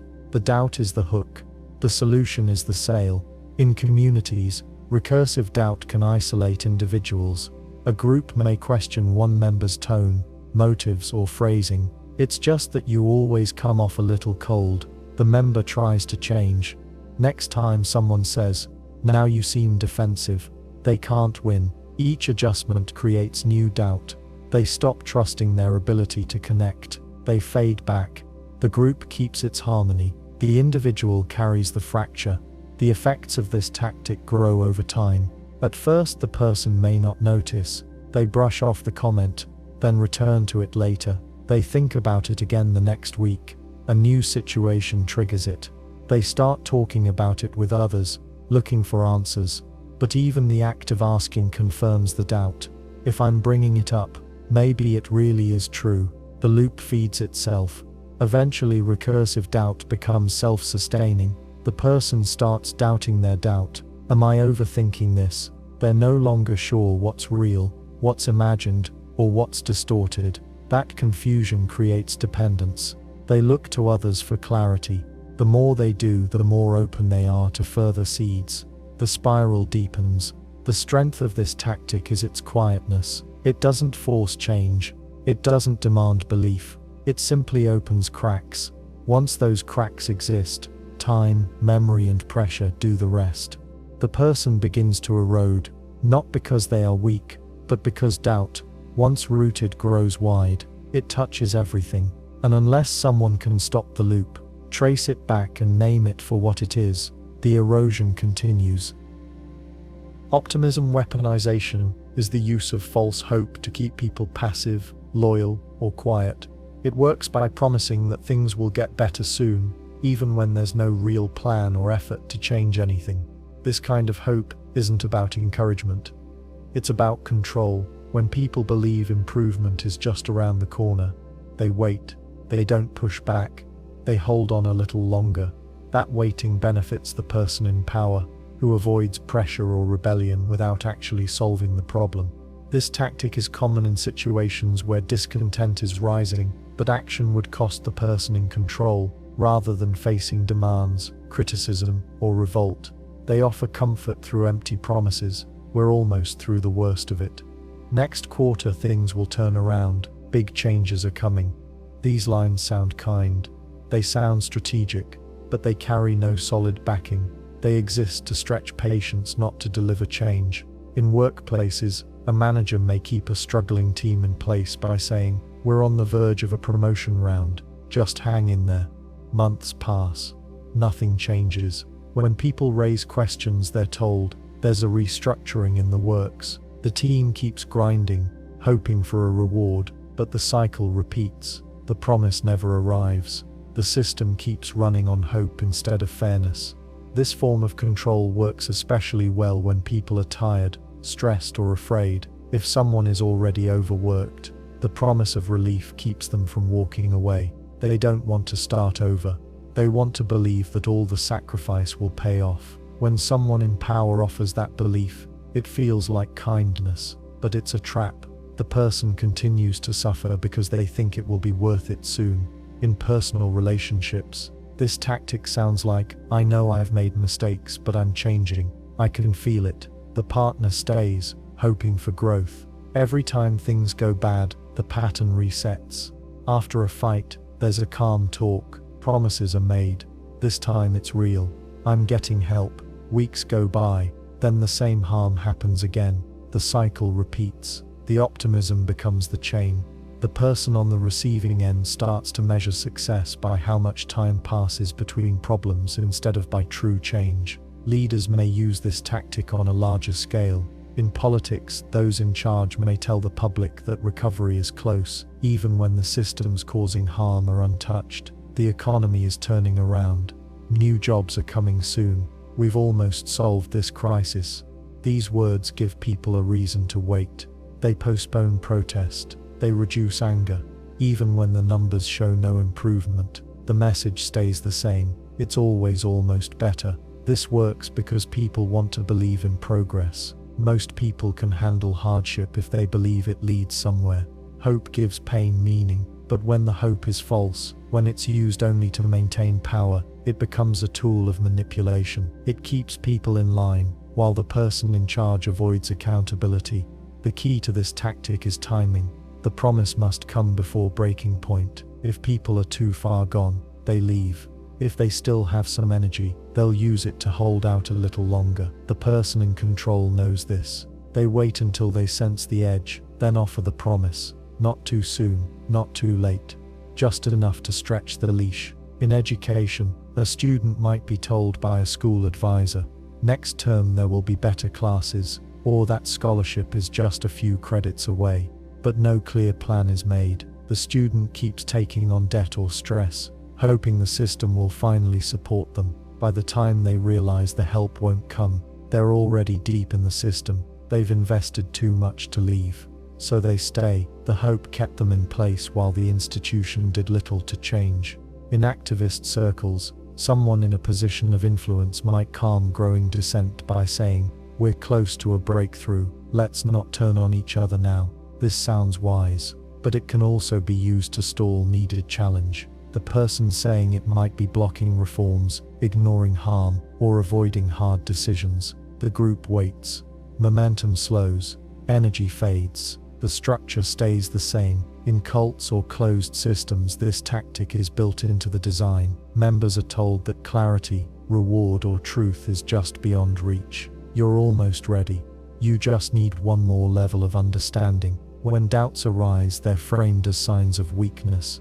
You're giving up right before the real progress happens. The person feels guilty for questioning, so they stay. They push past doubt. They repeat the cycle. But the promise never ends. It's always close, never here. Even in families, this method appears. A parent might say to a child, "Next year we'll have more time together," or "After this job, things will be different." But each year brings new excuses. The child grows up waiting. They learn to tie love to hope, not to action. The parent didn't need to be present. They only needed to say they would be. Optimism weaponization doesn't always come from cruelty. Sometimes it's used by people who want to keep others calm, even if they know the truth is harder. They think they're protecting others from pain, but by shielding people from reality, they rob them of the ability to act. They remove choice. They replace decision with delay. This tactic can also be internalized. A person may tell themselves, "Next week I'll start taking care of myself. Things will feel different once I finish this task." They push through burnout, waiting for a future that never comes. The hope keeps them moving, but it's not rooted in real change. It's a way to avoid facing limits, loss, or need. In the long run, it deepens the damage. Fake hope is not encouragement. Real encouragement supports action. It helps people move, even when it's hard. Fake hope holds people still. It sounds gentle, but it keeps them in harm. It says, "Don't worry, this will end soon." But it gives no path, no plan, no evidence. This tactic is hard to fight, because it sounds so close to care. It feels better than anger. It gives people a reason to trust. That's what makes it powerful. People want to believe. They want to think the wait means something. But when nothing changes, when the same promises repeat, it's not kindness, it's control. The hope becomes a cage, and the longer someone stays in it, the harder it is to remember that they can walk out. Behavioral inversion pressure is the slow, steady process of encouraging someone to act in ways that go against who they are. It doesn't happen through force. It happens through shaping, nudging, and wearing down. Over time, the person starts to behave in ways that don't match their values, personality, or past choices. The change is gradual. The person notices something feels off, but they can't name when it started. By the time they realize what's happened, they may not even recognize themselves. This method works by targeting someone's sense of self, but not directly. It uses the situations around them, expectations, group norms, rewards, and consequences, to guide behavior in a different direction. Each step looks small, but taken together, they push the person far from where they started. Imagine someone known for honesty. They value clear speech and personal integrity. Then they take a job where the culture encourages subtle lies, small exaggerations in sales, half-truths in meetings, silence when something is wrong. At first they feel uneasy. They speak up a few times, but they're told they're making things harder. That's not how we do things here. They watch others get rewarded for going along. They start cutting corners, just a little. They tell themselves it's no big deal. A few months later they find themselves saying something they don't believe, and not blinking. They still call themselves honest, but their behavior doesn't match. That shift didn't come from a single demand. It came from a pattern of pressure. Each time the person stayed silent, they moved closer to the new version of themselves. They didn't choose it all at once. They gave in, one step at a time. In relationships, this tactic can be used to gain control. One partner might start by questioning the other's choices. Why do you always give so much to other people? You're too forgiving. You let people walk over you. These comments create doubt. They reframe kindness as weakness. The partner tries to prove they're not naive. They become sharper. They hold back. They stop offering help. At first it feels like growth, but later they realize they've turned into someone more closed off, less generous than they once were. They don't like it, but they don't know how to get back. Behavioral inversion can also show up through survival. In a toxic work environment, a calm person may start snapping at others. A thoughtful person may rush tasks. A soft-spoken person may learn to shout. The behaviors don't match their nature, but they get things done. The system rewards urgency, speed, and dominance, so they adjust. They tell themselves it's just temporary, but it becomes a habit, then a trait. They adapt to survive, and in the process they change. Groups use this method to pull members into a shared identity. A new recruit in a high-pressure team may start off skeptical. They think critically. They ask questions, but the group pushes back. You're not one of us yet. You don't get it. The recruit wants to belong, so they stop questioning. They start repeating the group's language. They act tougher, louder, less uncertain. In time, they laugh at things they used to hate. They defend ideas they once rejected. The inversion isn't just behavior, it reaches values. This tactic can also appear in friend groups. A person known for empathy may start mocking others to fit in. A usually private person may start oversharing to keep attention. A creative person may drop their ideas to avoid being called weird. They tell themselves they're just adjusting, but later they look back and feel lost. They traded authenticity for approval. Sometimes the pressure comes from one person, other times it comes from a system. Either way, it works by changing what feels normal. The target doesn't realize they're shifting because the change happens around them too. The room redefines kindness, assertiveness, trust, or fun. The person adapts without noticing. The result is internal conflict. The person starts feeling tired, angry, numb, or restless. They don't know why. They feel like they're acting a role. They may say, "This doesn't feel like me anymore." But they keep going. They have responsibilities. They've committed. They've been praised for the new behavior. They're afraid to let it go. Over time, this pressure can break identity. A person who once felt grounded may feel hollow. They lose their sense of direction. They hesitate to make decisions. They fear they'll be judged for going back to who they were. They feel like they've failed, when in fact, they were pushed. This tactic is especially effective when paired with praise and reward. If someone acts out of character and is complimented for it, the behavior sticks faster. The feedback loop says, "This is who you should be." The person feels good, even if it's not true to them. They perform to keep the approval. Then even when they feel wrong inside, they keep going. They think the problem is theirs. In some cases, people realize what's happening and try to reverse it.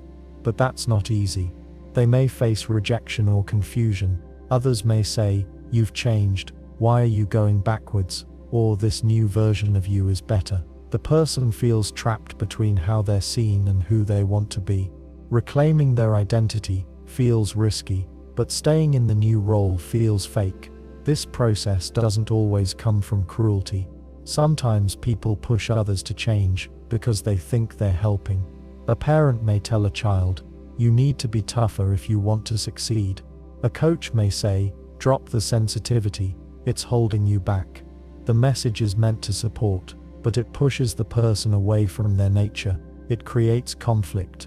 The child grows into someone who wins, but doesn't feel whole. The player performs but loses their joy. Behavioral inversion pressure changes more than action. It rewires belief. The person starts to doubt who they are. They stop trusting their instincts. They see their original traits as flaws. Forced duality collapse is a tactic that pushes someone to believe or accept two opposing ideas at the same time, without clear resolution. It works by holding the person in a mental bind, where both positions feel true, but also impossible to hold together. The person can't reject either belief without feeling like they're betraying a value, a relationship, or their sense of self. This conflict causes stress and confusion. Over time, it wears down certainty. The person starts to doubt their judgment, their principles, or even reality itself. This method doesn't rely on force. It uses contradiction. It tells someone, "You're free to speak, but if you do, people will be hurt," or "You're a good person, but you're being selfish right now." The person tries to reconcile the conflict. They try to make both things true, but the structure is built so that peace is impossible. The more they try to align the views, the more disoriented they become.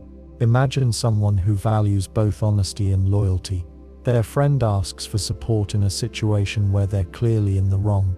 The person wants to be honest, but also doesn't want to betray the friend.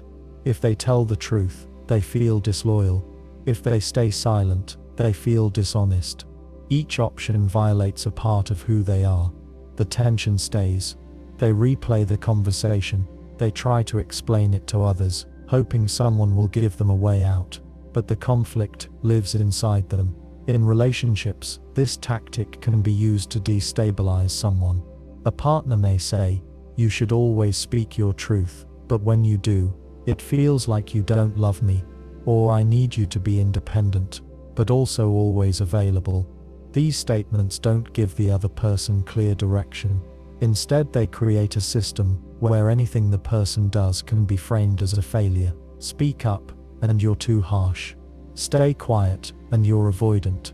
Be close, and you're needy. Step back, and you're distant. Over time, the person stops trusting their instincts. They wait for cues. They ask for permission. They lose confidence in their ability to know what's right. In workplaces, a manager might say, "We value innovation, but stay within the lines," or "Take ownership, but don't act without approval." These messages conflict. The employee can't do both. When something goes wrong, they're blamed for being either too bold or not bold enough. The rules shift depending on the outcome. The worker feels like they're always one step behind. They start to overthink simple choices. They ask for more clarification.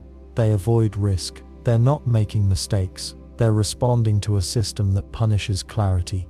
This tactic becomes stronger when tied to identity. A person may grow up hearing, "Always do what's right, no matter what, but also don't make trouble." They face a situation where doing what's right will cause conflict. They freeze. Each choice carries guilt. They try to act, but they feel torn. Their inner voice splits. They hesitate. They second guess. They become passive, not because they lack values, but because their values were placed in conflict. In political or social settings, forced duality collapse can be used to erode moral grounding. A person may hear, "We stand for equality, but also some people just don't deserve the same rights," or "We believe in justice, but we can't afford to question our side." These messages force the person to either ignore part of what they believe or face rejection from their group. They try to hold both views. They say, "I agree with the principle, but not in this case." That compromise eats away at their core. Eventually they feel numb or cynical. They stop trying to understand. They just follow cues. This tactic can be paired with praise. A person might be told, "You're so strong for staying silent, and also so brave when you speak your mind." The message feels kind, but it offers no guidance. The person doesn't know which version is right. They start trying to read the other person's mood before acting. Their actions stop coming from values. They come from calculation. Forced duality collapse is not just about contradiction, it's about contradiction that matters. The conflict hits where the person is most grounded. Family, identity, ethics, love. That's what makes it destabilizing. If someone says, "You're selfish for taking care of yourself," the harm doesn't come from the insult. It comes from the moral confusion. The person believes in care, they believe in selflessness. Now those values are placed in opposition. They feel trapped in themselves. This tactic often triggers cognitive dissonance. That's the tension people feel when they try to hold two conflicting ideas. Normally, people resolve dissonance by changing beliefs or rejecting one side, but in forced duality collapse, both sides feel necessary. The person can't reject either without losing something important. So the dissonance stays. It spreads. It colors other beliefs. It erodes confidence in memory, judgment, and emotion. In some cases, the target tries to adapt. They say, "Maybe it's both. Maybe I'm wrong for wanting clarity." They turn the contradiction inward. They stop trusting their emotional reactions. If they feel angry, they tell themselves it's not justified. If they feel hurt, they say they're too sensitive. They rewrite their feelings to fit the contradictions. That rewriting becomes a habit. In group settings, this method can silence dissent. A person may say, "I believe we should do what's right, but I also believe we can't afford division." Others nod. No one pushes harder. The contradiction becomes a shield. It prevents action.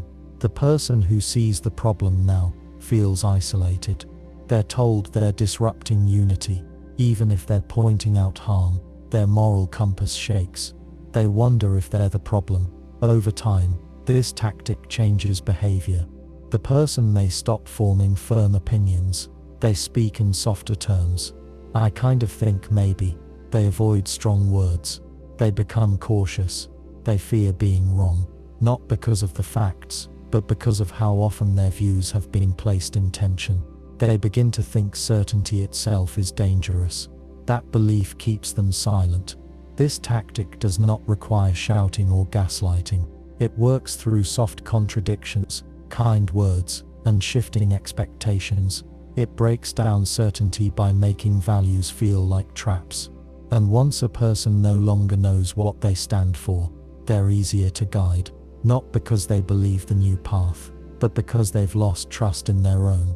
Fantasy if they leave the environment that shaped them, the change may linger. They carry the behaviors like armor, even when the fight is over.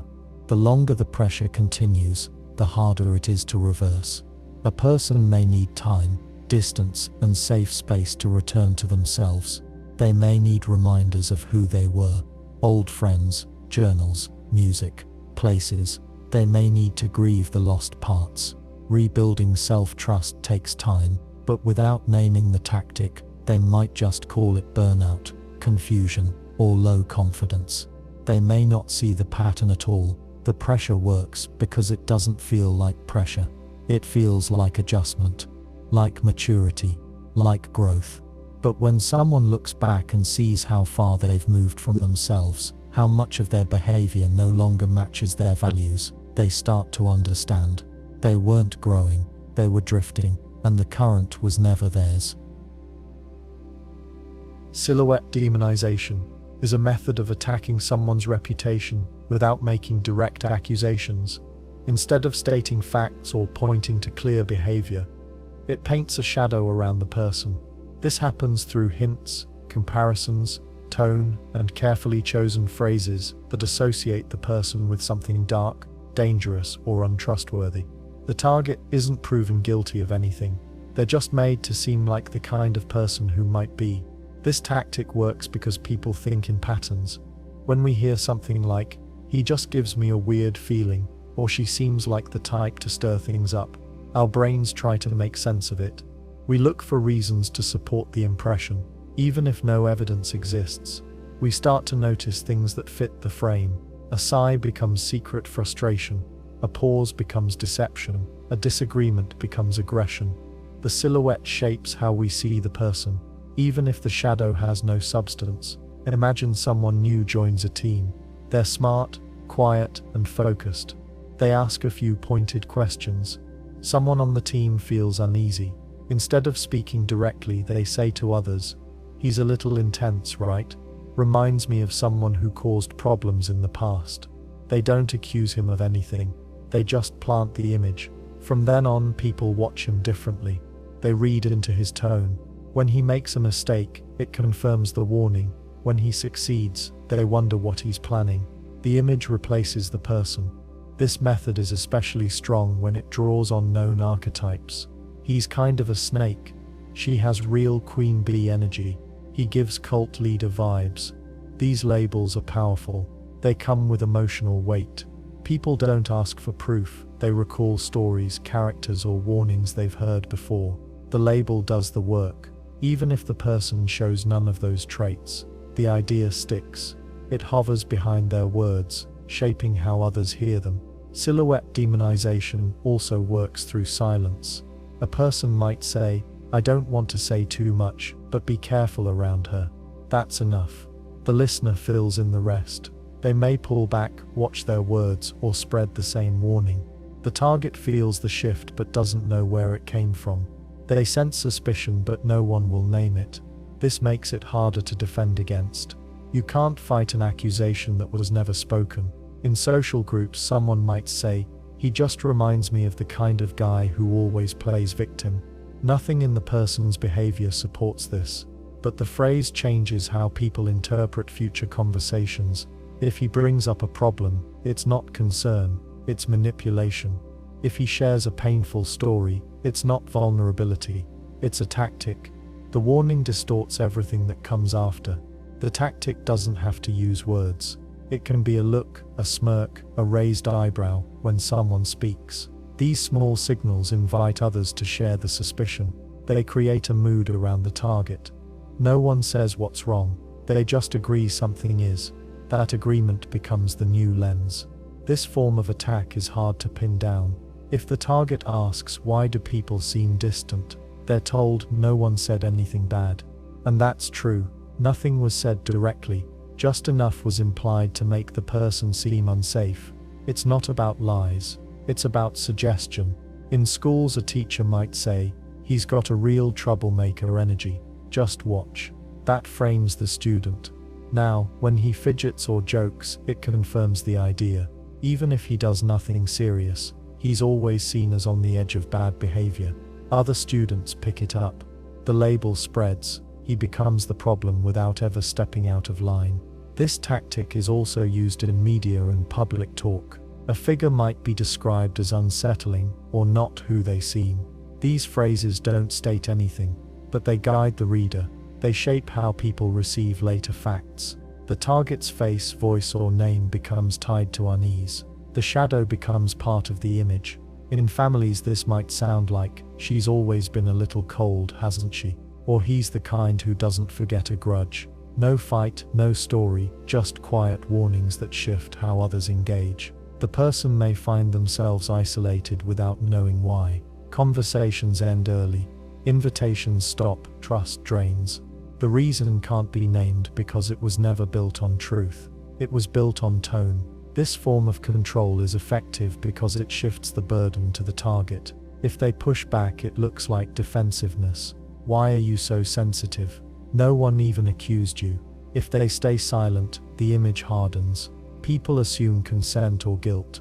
The person is forced into a tight space where every move confirms the shape others have drawn around them. Some use this method without knowing. They project old fears onto new people. They repeat lines they've heard. They pass on suspicion because it feels true. Others use it deliberately. They know that planting fear works better than making claims. A claim can be challenged. A shadow can't. Silhouette demonization creates long-term damage. Once someone is marked, Others hesitate to trust them, even if they show kindness, honesty or skill. The shadow distorts it. She's just doing that to look good. He's trying to cover something up. The target may work twice as hard to be seen clearly, but clarity doesn't come. The silhouette blocks the view. This method also serves those in power. If someone raises hard questions, a leader might say, "They've always had a defiant streak." That turns critique into threat. Others back away from the speaker, not because they disagree, but because they don't want to be seen as connected to the danger. Over time, the target may internalize the shadow. They wonder if they really are cold, too intense, too much. They second-guess themselves. They hold back. The attack doesn't just change how others see them, it changes how they see themselves. This tactic doesn't need evidence. It doesn't need stories. It just needs people willing to pass on a feeling, a shape, a whisper. Once that shape forms, it moves on its own. It shapes memory, rewrites intention, and draws suspicion like a magnet. And the target is left trying to fight something that has no name, no source, and no clear form. Only a growing shadow that follows them everywhere they go. Invisible compliance structuring is a method of shaping behavior by building routines, systems, and environments that guide people towards specific actions without needing to ask or explain. The structure does the work. People follow paths that have been laid out for them, not because they've agreed to anything, but because the design makes it easy, familiar, or expected. They don't feel forced. They feel like they're just doing what makes sense. Over time, these small cues build habits. The behavior becomes automatic. This method works because people rely on context. If a hallway leads in one direction, they walk that way. If everyone at a table takes notes, they take notes too. If a meeting always starts with silence, they stay quiet. These decisions don't come from conscious agreement.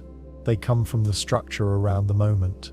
Imagine a workplace where the company says employees have freedom over how they use their time, but every desk faces the same way. The office is silent. There's a large digital screen showing productivity stats. Managers walk by often and comment on numbers. No one tells people what to do, but the structure makes the message clear. Stay busy, look focused, avoid talking. Workers who pause or reflect feel out of place. They adapt, not because someone told them to, because the space rewards it. In schools, invisible compliance can take the form of lesson pacing. A teacher may present content with no time for questions. Every subject moves in blocks. Tests are given right after lectures. Students learn not to reflect or explore, but to absorb and repeat. They don't push back. They don't slow down. They do what the pace allows. The structure trains them. At home, a parent might say a child is free to make their own choices, but the kitchen is stocked with one type of food. The family schedule leaves no open time. Activities are chosen without discussion. The child falls into a pattern they believe they're choosing, but the options were already narrowed. The behavior looks natural, but it was shaped. In a public setting, invisible compliance can show up through design. A store may use lighting, music, and layout to move people toward more expensive items.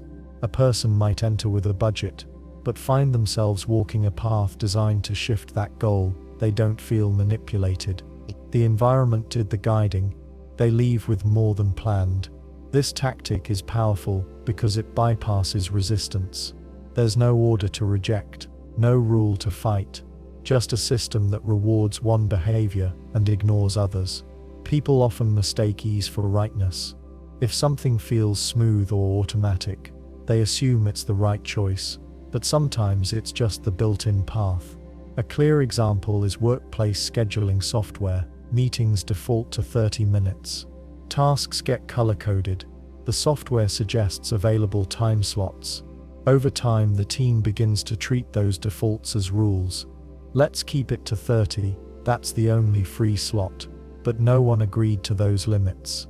The tool set the shape, the people adapted. In group settings, this structuring also appears in how norms are reinforced. A group may say, "We value free expression," but if every meeting opens with praise for compliance and ends with silence around critique, members learn what's really expected.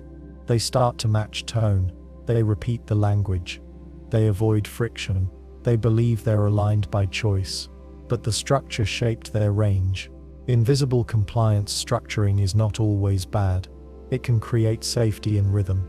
It can reduce mental load. But when it hides power or restricts freedom while pretending to be neutral, it becomes control. People act in a narrow band of behavior and don't see the walls around them. This tactic becomes harder to notice when it's layered into identity. A person may be praised for being flexible, easygoing, or reliable. Those traits then become tied to going along with unspoken systems. A friend group may always meet at one person's house. That person hosts, cooks, cleans, and smiles. Over time, the group treats this as expected. If the host ever opts out, they seem off. That's not like you. But what looked like character was shaped by routine. The behavior formed under quiet pressure. In a romantic relationship, one partner may structure the space to center their needs. The thermostat stays at their preferred setting. Meals happen at their time. Their music plays. Nothing is declared, but each choice creates a pattern. The other partner adapts. They internalize the structure. If they voice discomfort later, it sounds sudden. You never mentioned this before, but they weren't asked. The structure trained their silence. In politics, this method works through messaging and design. Ballot choices are limited. Forms use certain language. Rules are printed in small fonts. Voters comply with systems they didn't build. They follow directions without question, because the environment leaves little room to ask. If the design says start here and sign here, most people will do so. The compliance looks voluntary. It was shaped by layout. Social media platforms use invisible compliance structuring to guide engagement. The like button, the scroll, the alert sound, each one encourages a pattern. Users think they're making free choices, but the platform designed the loop. They keep coming back, not because they chose to, but because the system trained the return. Invisible compliance also works by rewarding predictability. A workplace may reward employees who never ask for flexibility. They receive praise, easier projects, and more support. Others notice, as they shift their own behavior. Soon asking for change becomes rare, not because people don't want it, because the system silently trained them to avoid it. This form of control is hard to resist, because it doesn't feel like control. It feels like structure, routine, culture. Even the people doing the structuring may not see it. They just say, "This is how we do things. It works for us." But that's the point. It works for the system, not always for the person. To recognize invisible compliance, a person must notice where their behavior feels automatic but misaligned. Where do they say yes before thinking? Where do they stay quiet without being asked? Where do they repeat patterns that don't reflect their values? The answers are often buried in structure, in how meetings start, in who speaks first, in how tools are used, in what's always available, in what never gets mentioned. This tactic isn't about bad people creating traps. It's about how design shapes action. If the room points one way, most people walk that way. If the schedule favors one kind of work, people stop doing the rest. If the culture lifts one trait, people act to match it. And soon the system looks like consensus, even when it's just compliance, built into the walls.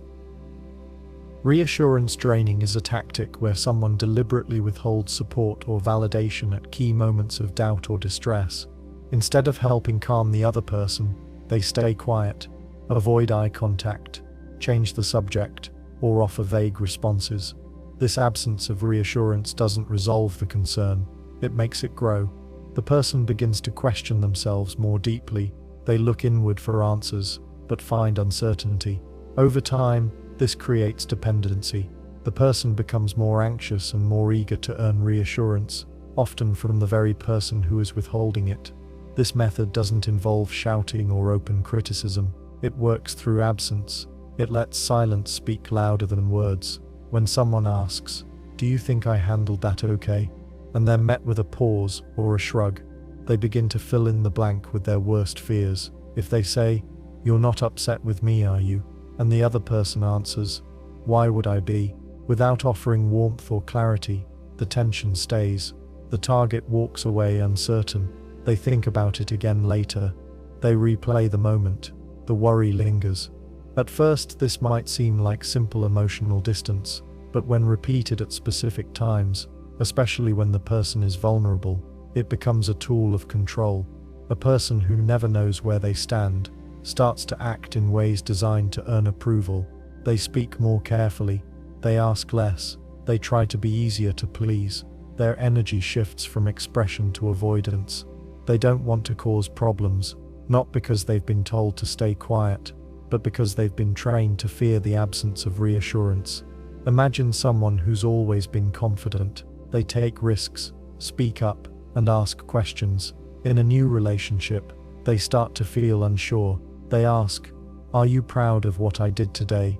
And the partner replies, "I guess that depends on what you mean by proud."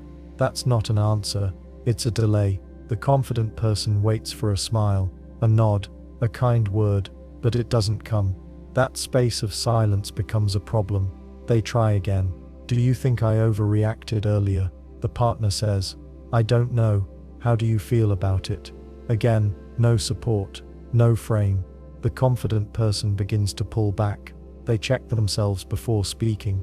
They crave a sign of safety but never get it. Over time, they rely more and more on the partner's subtle cues. Their independence fades. In work settings, this tactic might come from a manager who withholds simple affirmations. A team member turns in a project and says, "Was that what you were hoping for?" The manager responds, "You tell me." The worker rechecks the work, finds small flaws, and offers to redo it. The manager shrugs and says, "Sure, if that's what you want." No feedback, no clear direction, just a vacuum. The worker begins to overfunction, trying to prevent that silence. They stay late. They double-check everything. They stop trusting their own judgment. The manager never has to criticize. They just let the worker do the job of self-doubt. In families, reassurance draining often begins early. A child expresses fear or confusion. "Do you still love me even when I'm mad?" The parent says, "Why would you ask that?" or says nothing at all. The child is left alone with the feeling. The fear doesn't shrink. It sharpens. Later, the child becomes an adult who looks for approval in every gesture. They keep conversations light. They hide pain. They become easy to manage because they're afraid of silence. This method is especially effective when paired with inconsistent warmth. If the person withholding reassurance sometimes offers affection or praise, the target begins to chase those moments. They learn that kindness might come, but only if they behave just right. They monitor their words. They guess what mood the other person is in. They adjust, hoping for a nod or a smile. It's not love they're chasing, it's relief from uncertainty. Reassurance draining can also look like deflection. A person might ask, "Did I mess up that call?" and the other responds, "Why are you so focused on being perfect?" Or, "That's not a helpful question right now." These replies don't address the doubt. They make the person feel silly for asking. The concern remains, but now it's layered with shame. The target stops seeking comfort. They start pretending to be fine. This tactic is hard to fight because the harm is quiet. There's no yelling, no name calling, just the removal of what should be basic connection. A smile when someone's unsure, a kind word when someone's scared. When those things are missing, the person starts to shrink. Not because they're weak, but because connection is a need. When it's withheld, the search for it becomes a loop. The person doing the draining may present themselves as calm or reasonable. "I don't want to enable insecurity, you should be able to self-regulate." But this framing ignores the role of relationship in building security. Reassurance is not weakness, it's care. When someone asks, "Am I okay with you?" they aren't asking for permission, they're reaching for safety. To meet that with silence is not strength, it's control. In social groups, reassurance draining shows up as quiet exclusions. A person shares an idea, then the group changes the subject. They make a joke, and no one laughs. Later, someone else repeats the idea and gets praise. The first person feels invisible. They check themselves. Next time, they hesitate before speaking. They adjust their tone. They try to read the room. The group never rejected them openly, but the lack of affirmation shaped their behavior. This tactic doesn't always come from malice. Sometimes people withhold support because they don't know how to offer it. They think silence is neutral. But it's not. Silence during doubt speaks volumes. It says, "You're on your own." And over time, that message trains people to be smaller, quieter, more anxious. The damage builds in layers. First, the person stops asking for reassurance. Then they stop expressing doubt. Then they stop trusting their instincts. They second-guess simple choices. They ask fewer questions. They try harder to please. Their world shrinks. Their confidence becomes dependent on approval they're not even sure exists. They look for safety in tone, gesture, or mood. They manage themselves constantly, and the person withholding reassurance never has to raise their voice. The silence does the work. Eventually, the target may feel like they're always one step from being wrong, being too much, or being in trouble. But they don't know why. There's no moment they can point to. No clear harm, just 1,000 small doubts, fed by 1,000 empty moments, each one asking, "Am I okay?" and hearing nothing back. Context shifting is the act of changing the setting around someone, whether through lighting, space, group behavior, or tone, in order to shift how they perceive what's normal, acceptable, or even real. It doesn't require argument or proof. It works by altering the cues the brain uses to decide how to behave. What once felt clear becomes uncertain. What once seemed wrong starts to feel ordinary. This tactic is powerful because people often rely on their environment to guide behavior, not just on logic or belief. Imagine someone walks into a room they've been in many times before. It's usually calm and quiet. Today, the lighting is harsh. The temperature is colder. Loud music plays. The same people are present, but they act differently, more distant, more energetic, or more rigid. The person starts to feel unsettled. They hesitate to speak. They sense they've missed a signal. They try to adapt, but they're not sure to what. Nothing bad has happened. No one has said a word, but the space feels unfamiliar, and that's enough to shift their behavior. Context tells people what kind of self to bring forward.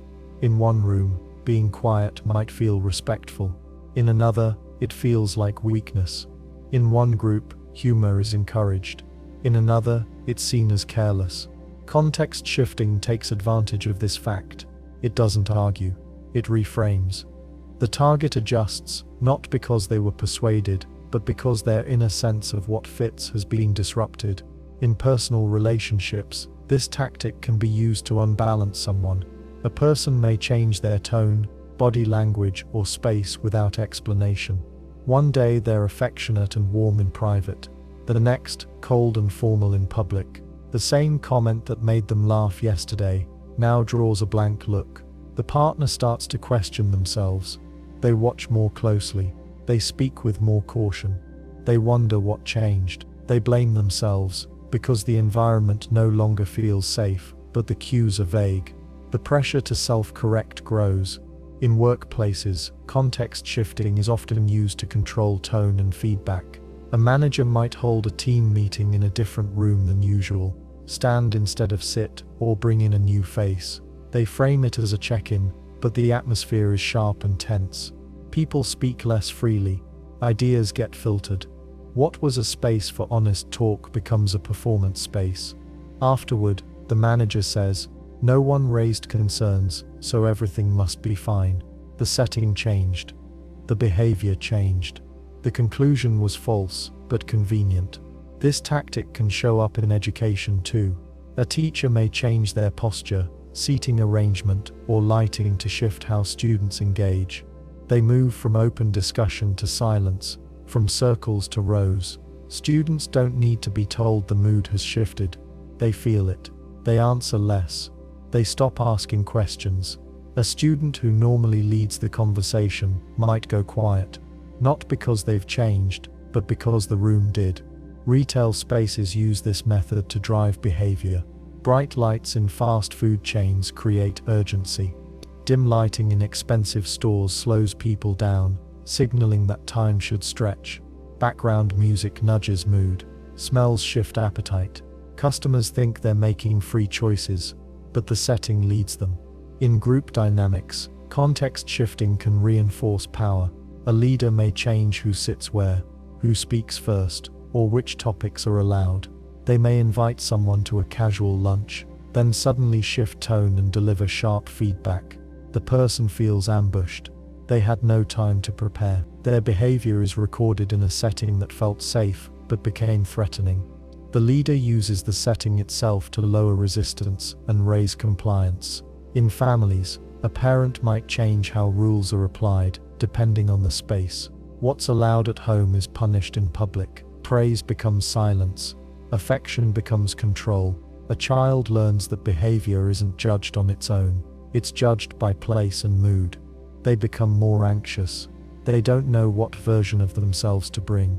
They start to watch the room more than they watch their own feelings. Context shifting can also play with time.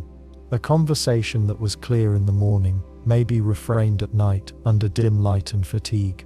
A person might say, "I know you said you didn't want to talk about it, but just one more thing before bed." The tired listener agrees. Their guard is down. The message lands differently.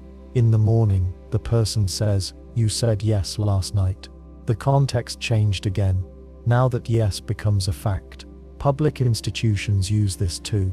Waiting rooms in government offices often have harsh light, unclear signage, long delays. These elements make people feel passive. It becomes harder to advocate for themselves. A calm space could change that. But that's not the goal. The environment is part of the message. This tactic is also used in surveillance. Cameras, mirrors, and visible checklists change how people behave. Even if the rules don't change, the sense of being watched changes how people move, speak, and decide. A person may not even realize why they feel tense. They just follow the frame. In cults or high-control groups, context shifting is constant. A recruit may be loved and praised during bonding exercises, then criticized and shamed in group settings.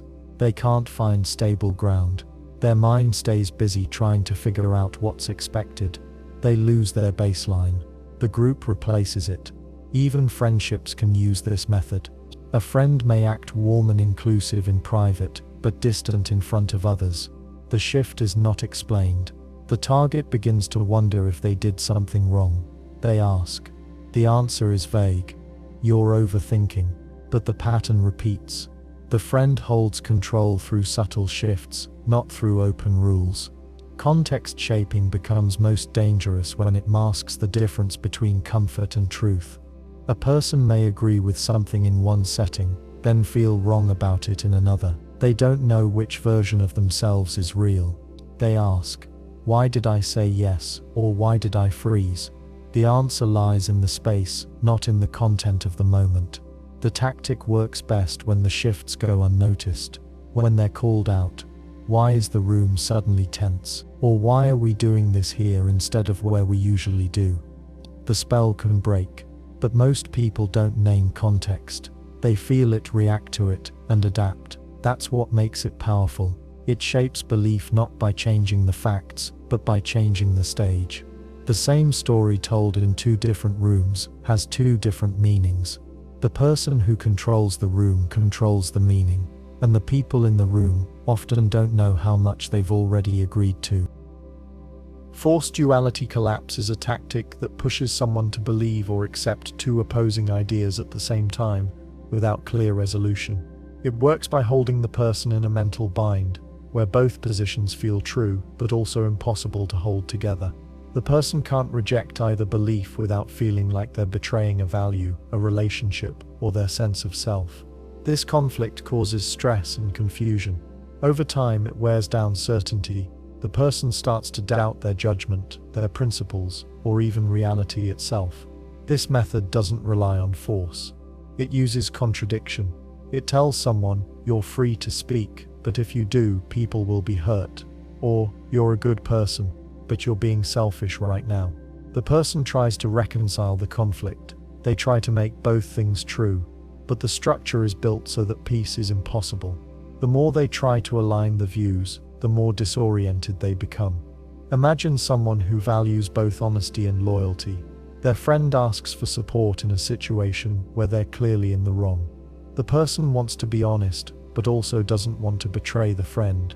If they tell the truth, they feel disloyal.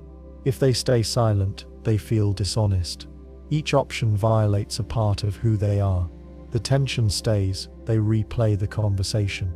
They try to explain it to others, hoping someone will give them a way out. But the conflict lives inside them. In relationships, this tactic can be used to destabilize someone. A partner may say, you should always speak your truth, but when you do, it feels like you don't love me. Or, I need you to be independent, but also always available. These statements don't give the other person clear direction. Instead, they create a system where anything the person does can be framed as a failure. Speak up, and you're too harsh. Stay quiet, and you're avoidant. Be close, and you're needy. Step back, and you're distant. Over time, the person stops trusting their instincts. They wait for cues. They ask for permission. They lose confidence in their ability to know what's right. In workplaces, a manager might say, we value innovation, but stay within the lines. Or, take ownership, but don't act without approval. These messages conflict. The employee can't do both. When something goes wrong, they're blamed for being either too bold or not bold enough. The rules shift depending on the outcome. The worker feels like they're always one step behind. They start to overthink simple choices. They ask for more clarification. They avoid risk. They're not making mistakes. They're responding to a system that punishes clarity. This tactic becomes stronger when tied to identity. A person may grow up hearing, always do what's right, no matter what, but also don't make trouble. They face a situation where doing what's right will cause conflict. They freeze. Each choice carries guilt. They try to act, but they feel torn. Their inner voice splits. They hesitate. They second guess. They become passive. Not because they lack values, but because their values were placed in conflict. In political or social settings, forced duality collapse can be used to erode moral grounding. A person may hear, we stand for equality, but also some people just don't deserve the same rights. Or, we believe in justice, but we can't afford to question our side. These messages force the person to either ignore part of what they believe or face rejection from their group. They try to hold both views. They say, I agree with the principle, but not in this case. That compromise eats away at their core. Eventually they feel numb or cynical. They stop trying to understand. They just follow cues. This tactic can be paired with praise. A person might be told, you're so strong for staying silent, and also so brave when you speak your mind. The message feels kind, but it offers no guidance. The person doesn't know which version is right. They start trying to read the other person's mood before acting. Their actions stop coming from values. They come from calculation. Forced duality collapse is not just about contradiction. It's about contradiction that matters. The conflict hits where the person is most grounded. Family, identity, ethics, love. That's what makes it destabilizing. If someone says, you're selfish for taking care of yourself, the harm doesn't come from the insult. It comes from the moral confusion. The person believes in care. They believe in selflessness. Now those values are placed in opposition. They feel trapped in themselves. This tactic often triggers cognitive dissonance.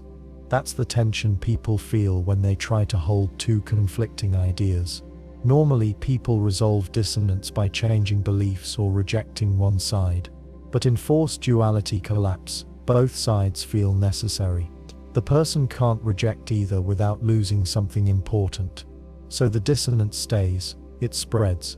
It colors other beliefs. It erodes confidence in memory, judgment, and emotion. In some cases, the target tries to adapt. They say, maybe it's both. Maybe I'm wrong for wanting clarity. They turn the contradiction inward. They stop trusting their emotional reactions. If they feel angry, they tell themselves it's not justified. If they feel hurt, they say they're too sensitive. They rewrite their feelings to fit the contradictions. That rewriting becomes a habit. In group settings, this method can silence dissent. A person may say, I believe we should do what's right, but I also believe we can't afford division. Others nod. No one pushes harder. The contradiction becomes a shield. It prevents action. The person who sees the problem now feels isolated. They're told they're disrupting unity. Even if they're pointing out harm, their moral compass shakes. They wonder if they're the problem. Over time, this tactic changes behavior. The person may stop forming firm opinions. They speak in softer terms. I kind of think maybe. They avoid strong words. They become cautious. They fear being wrong, not because of the facts, but because of how often their views have been placed in tension. They begin to think certainty itself is dangerous. That belief keeps them silent. This tactic does not require shouting or gaslighting. It works through soft contradictions, kind words, and shifting expectations. It breaks down certainty by making values feel like traps. And once a person no longer knows what they stand for, they're easier to guide. Not because they believe the new path, but because they've lost trust in their own.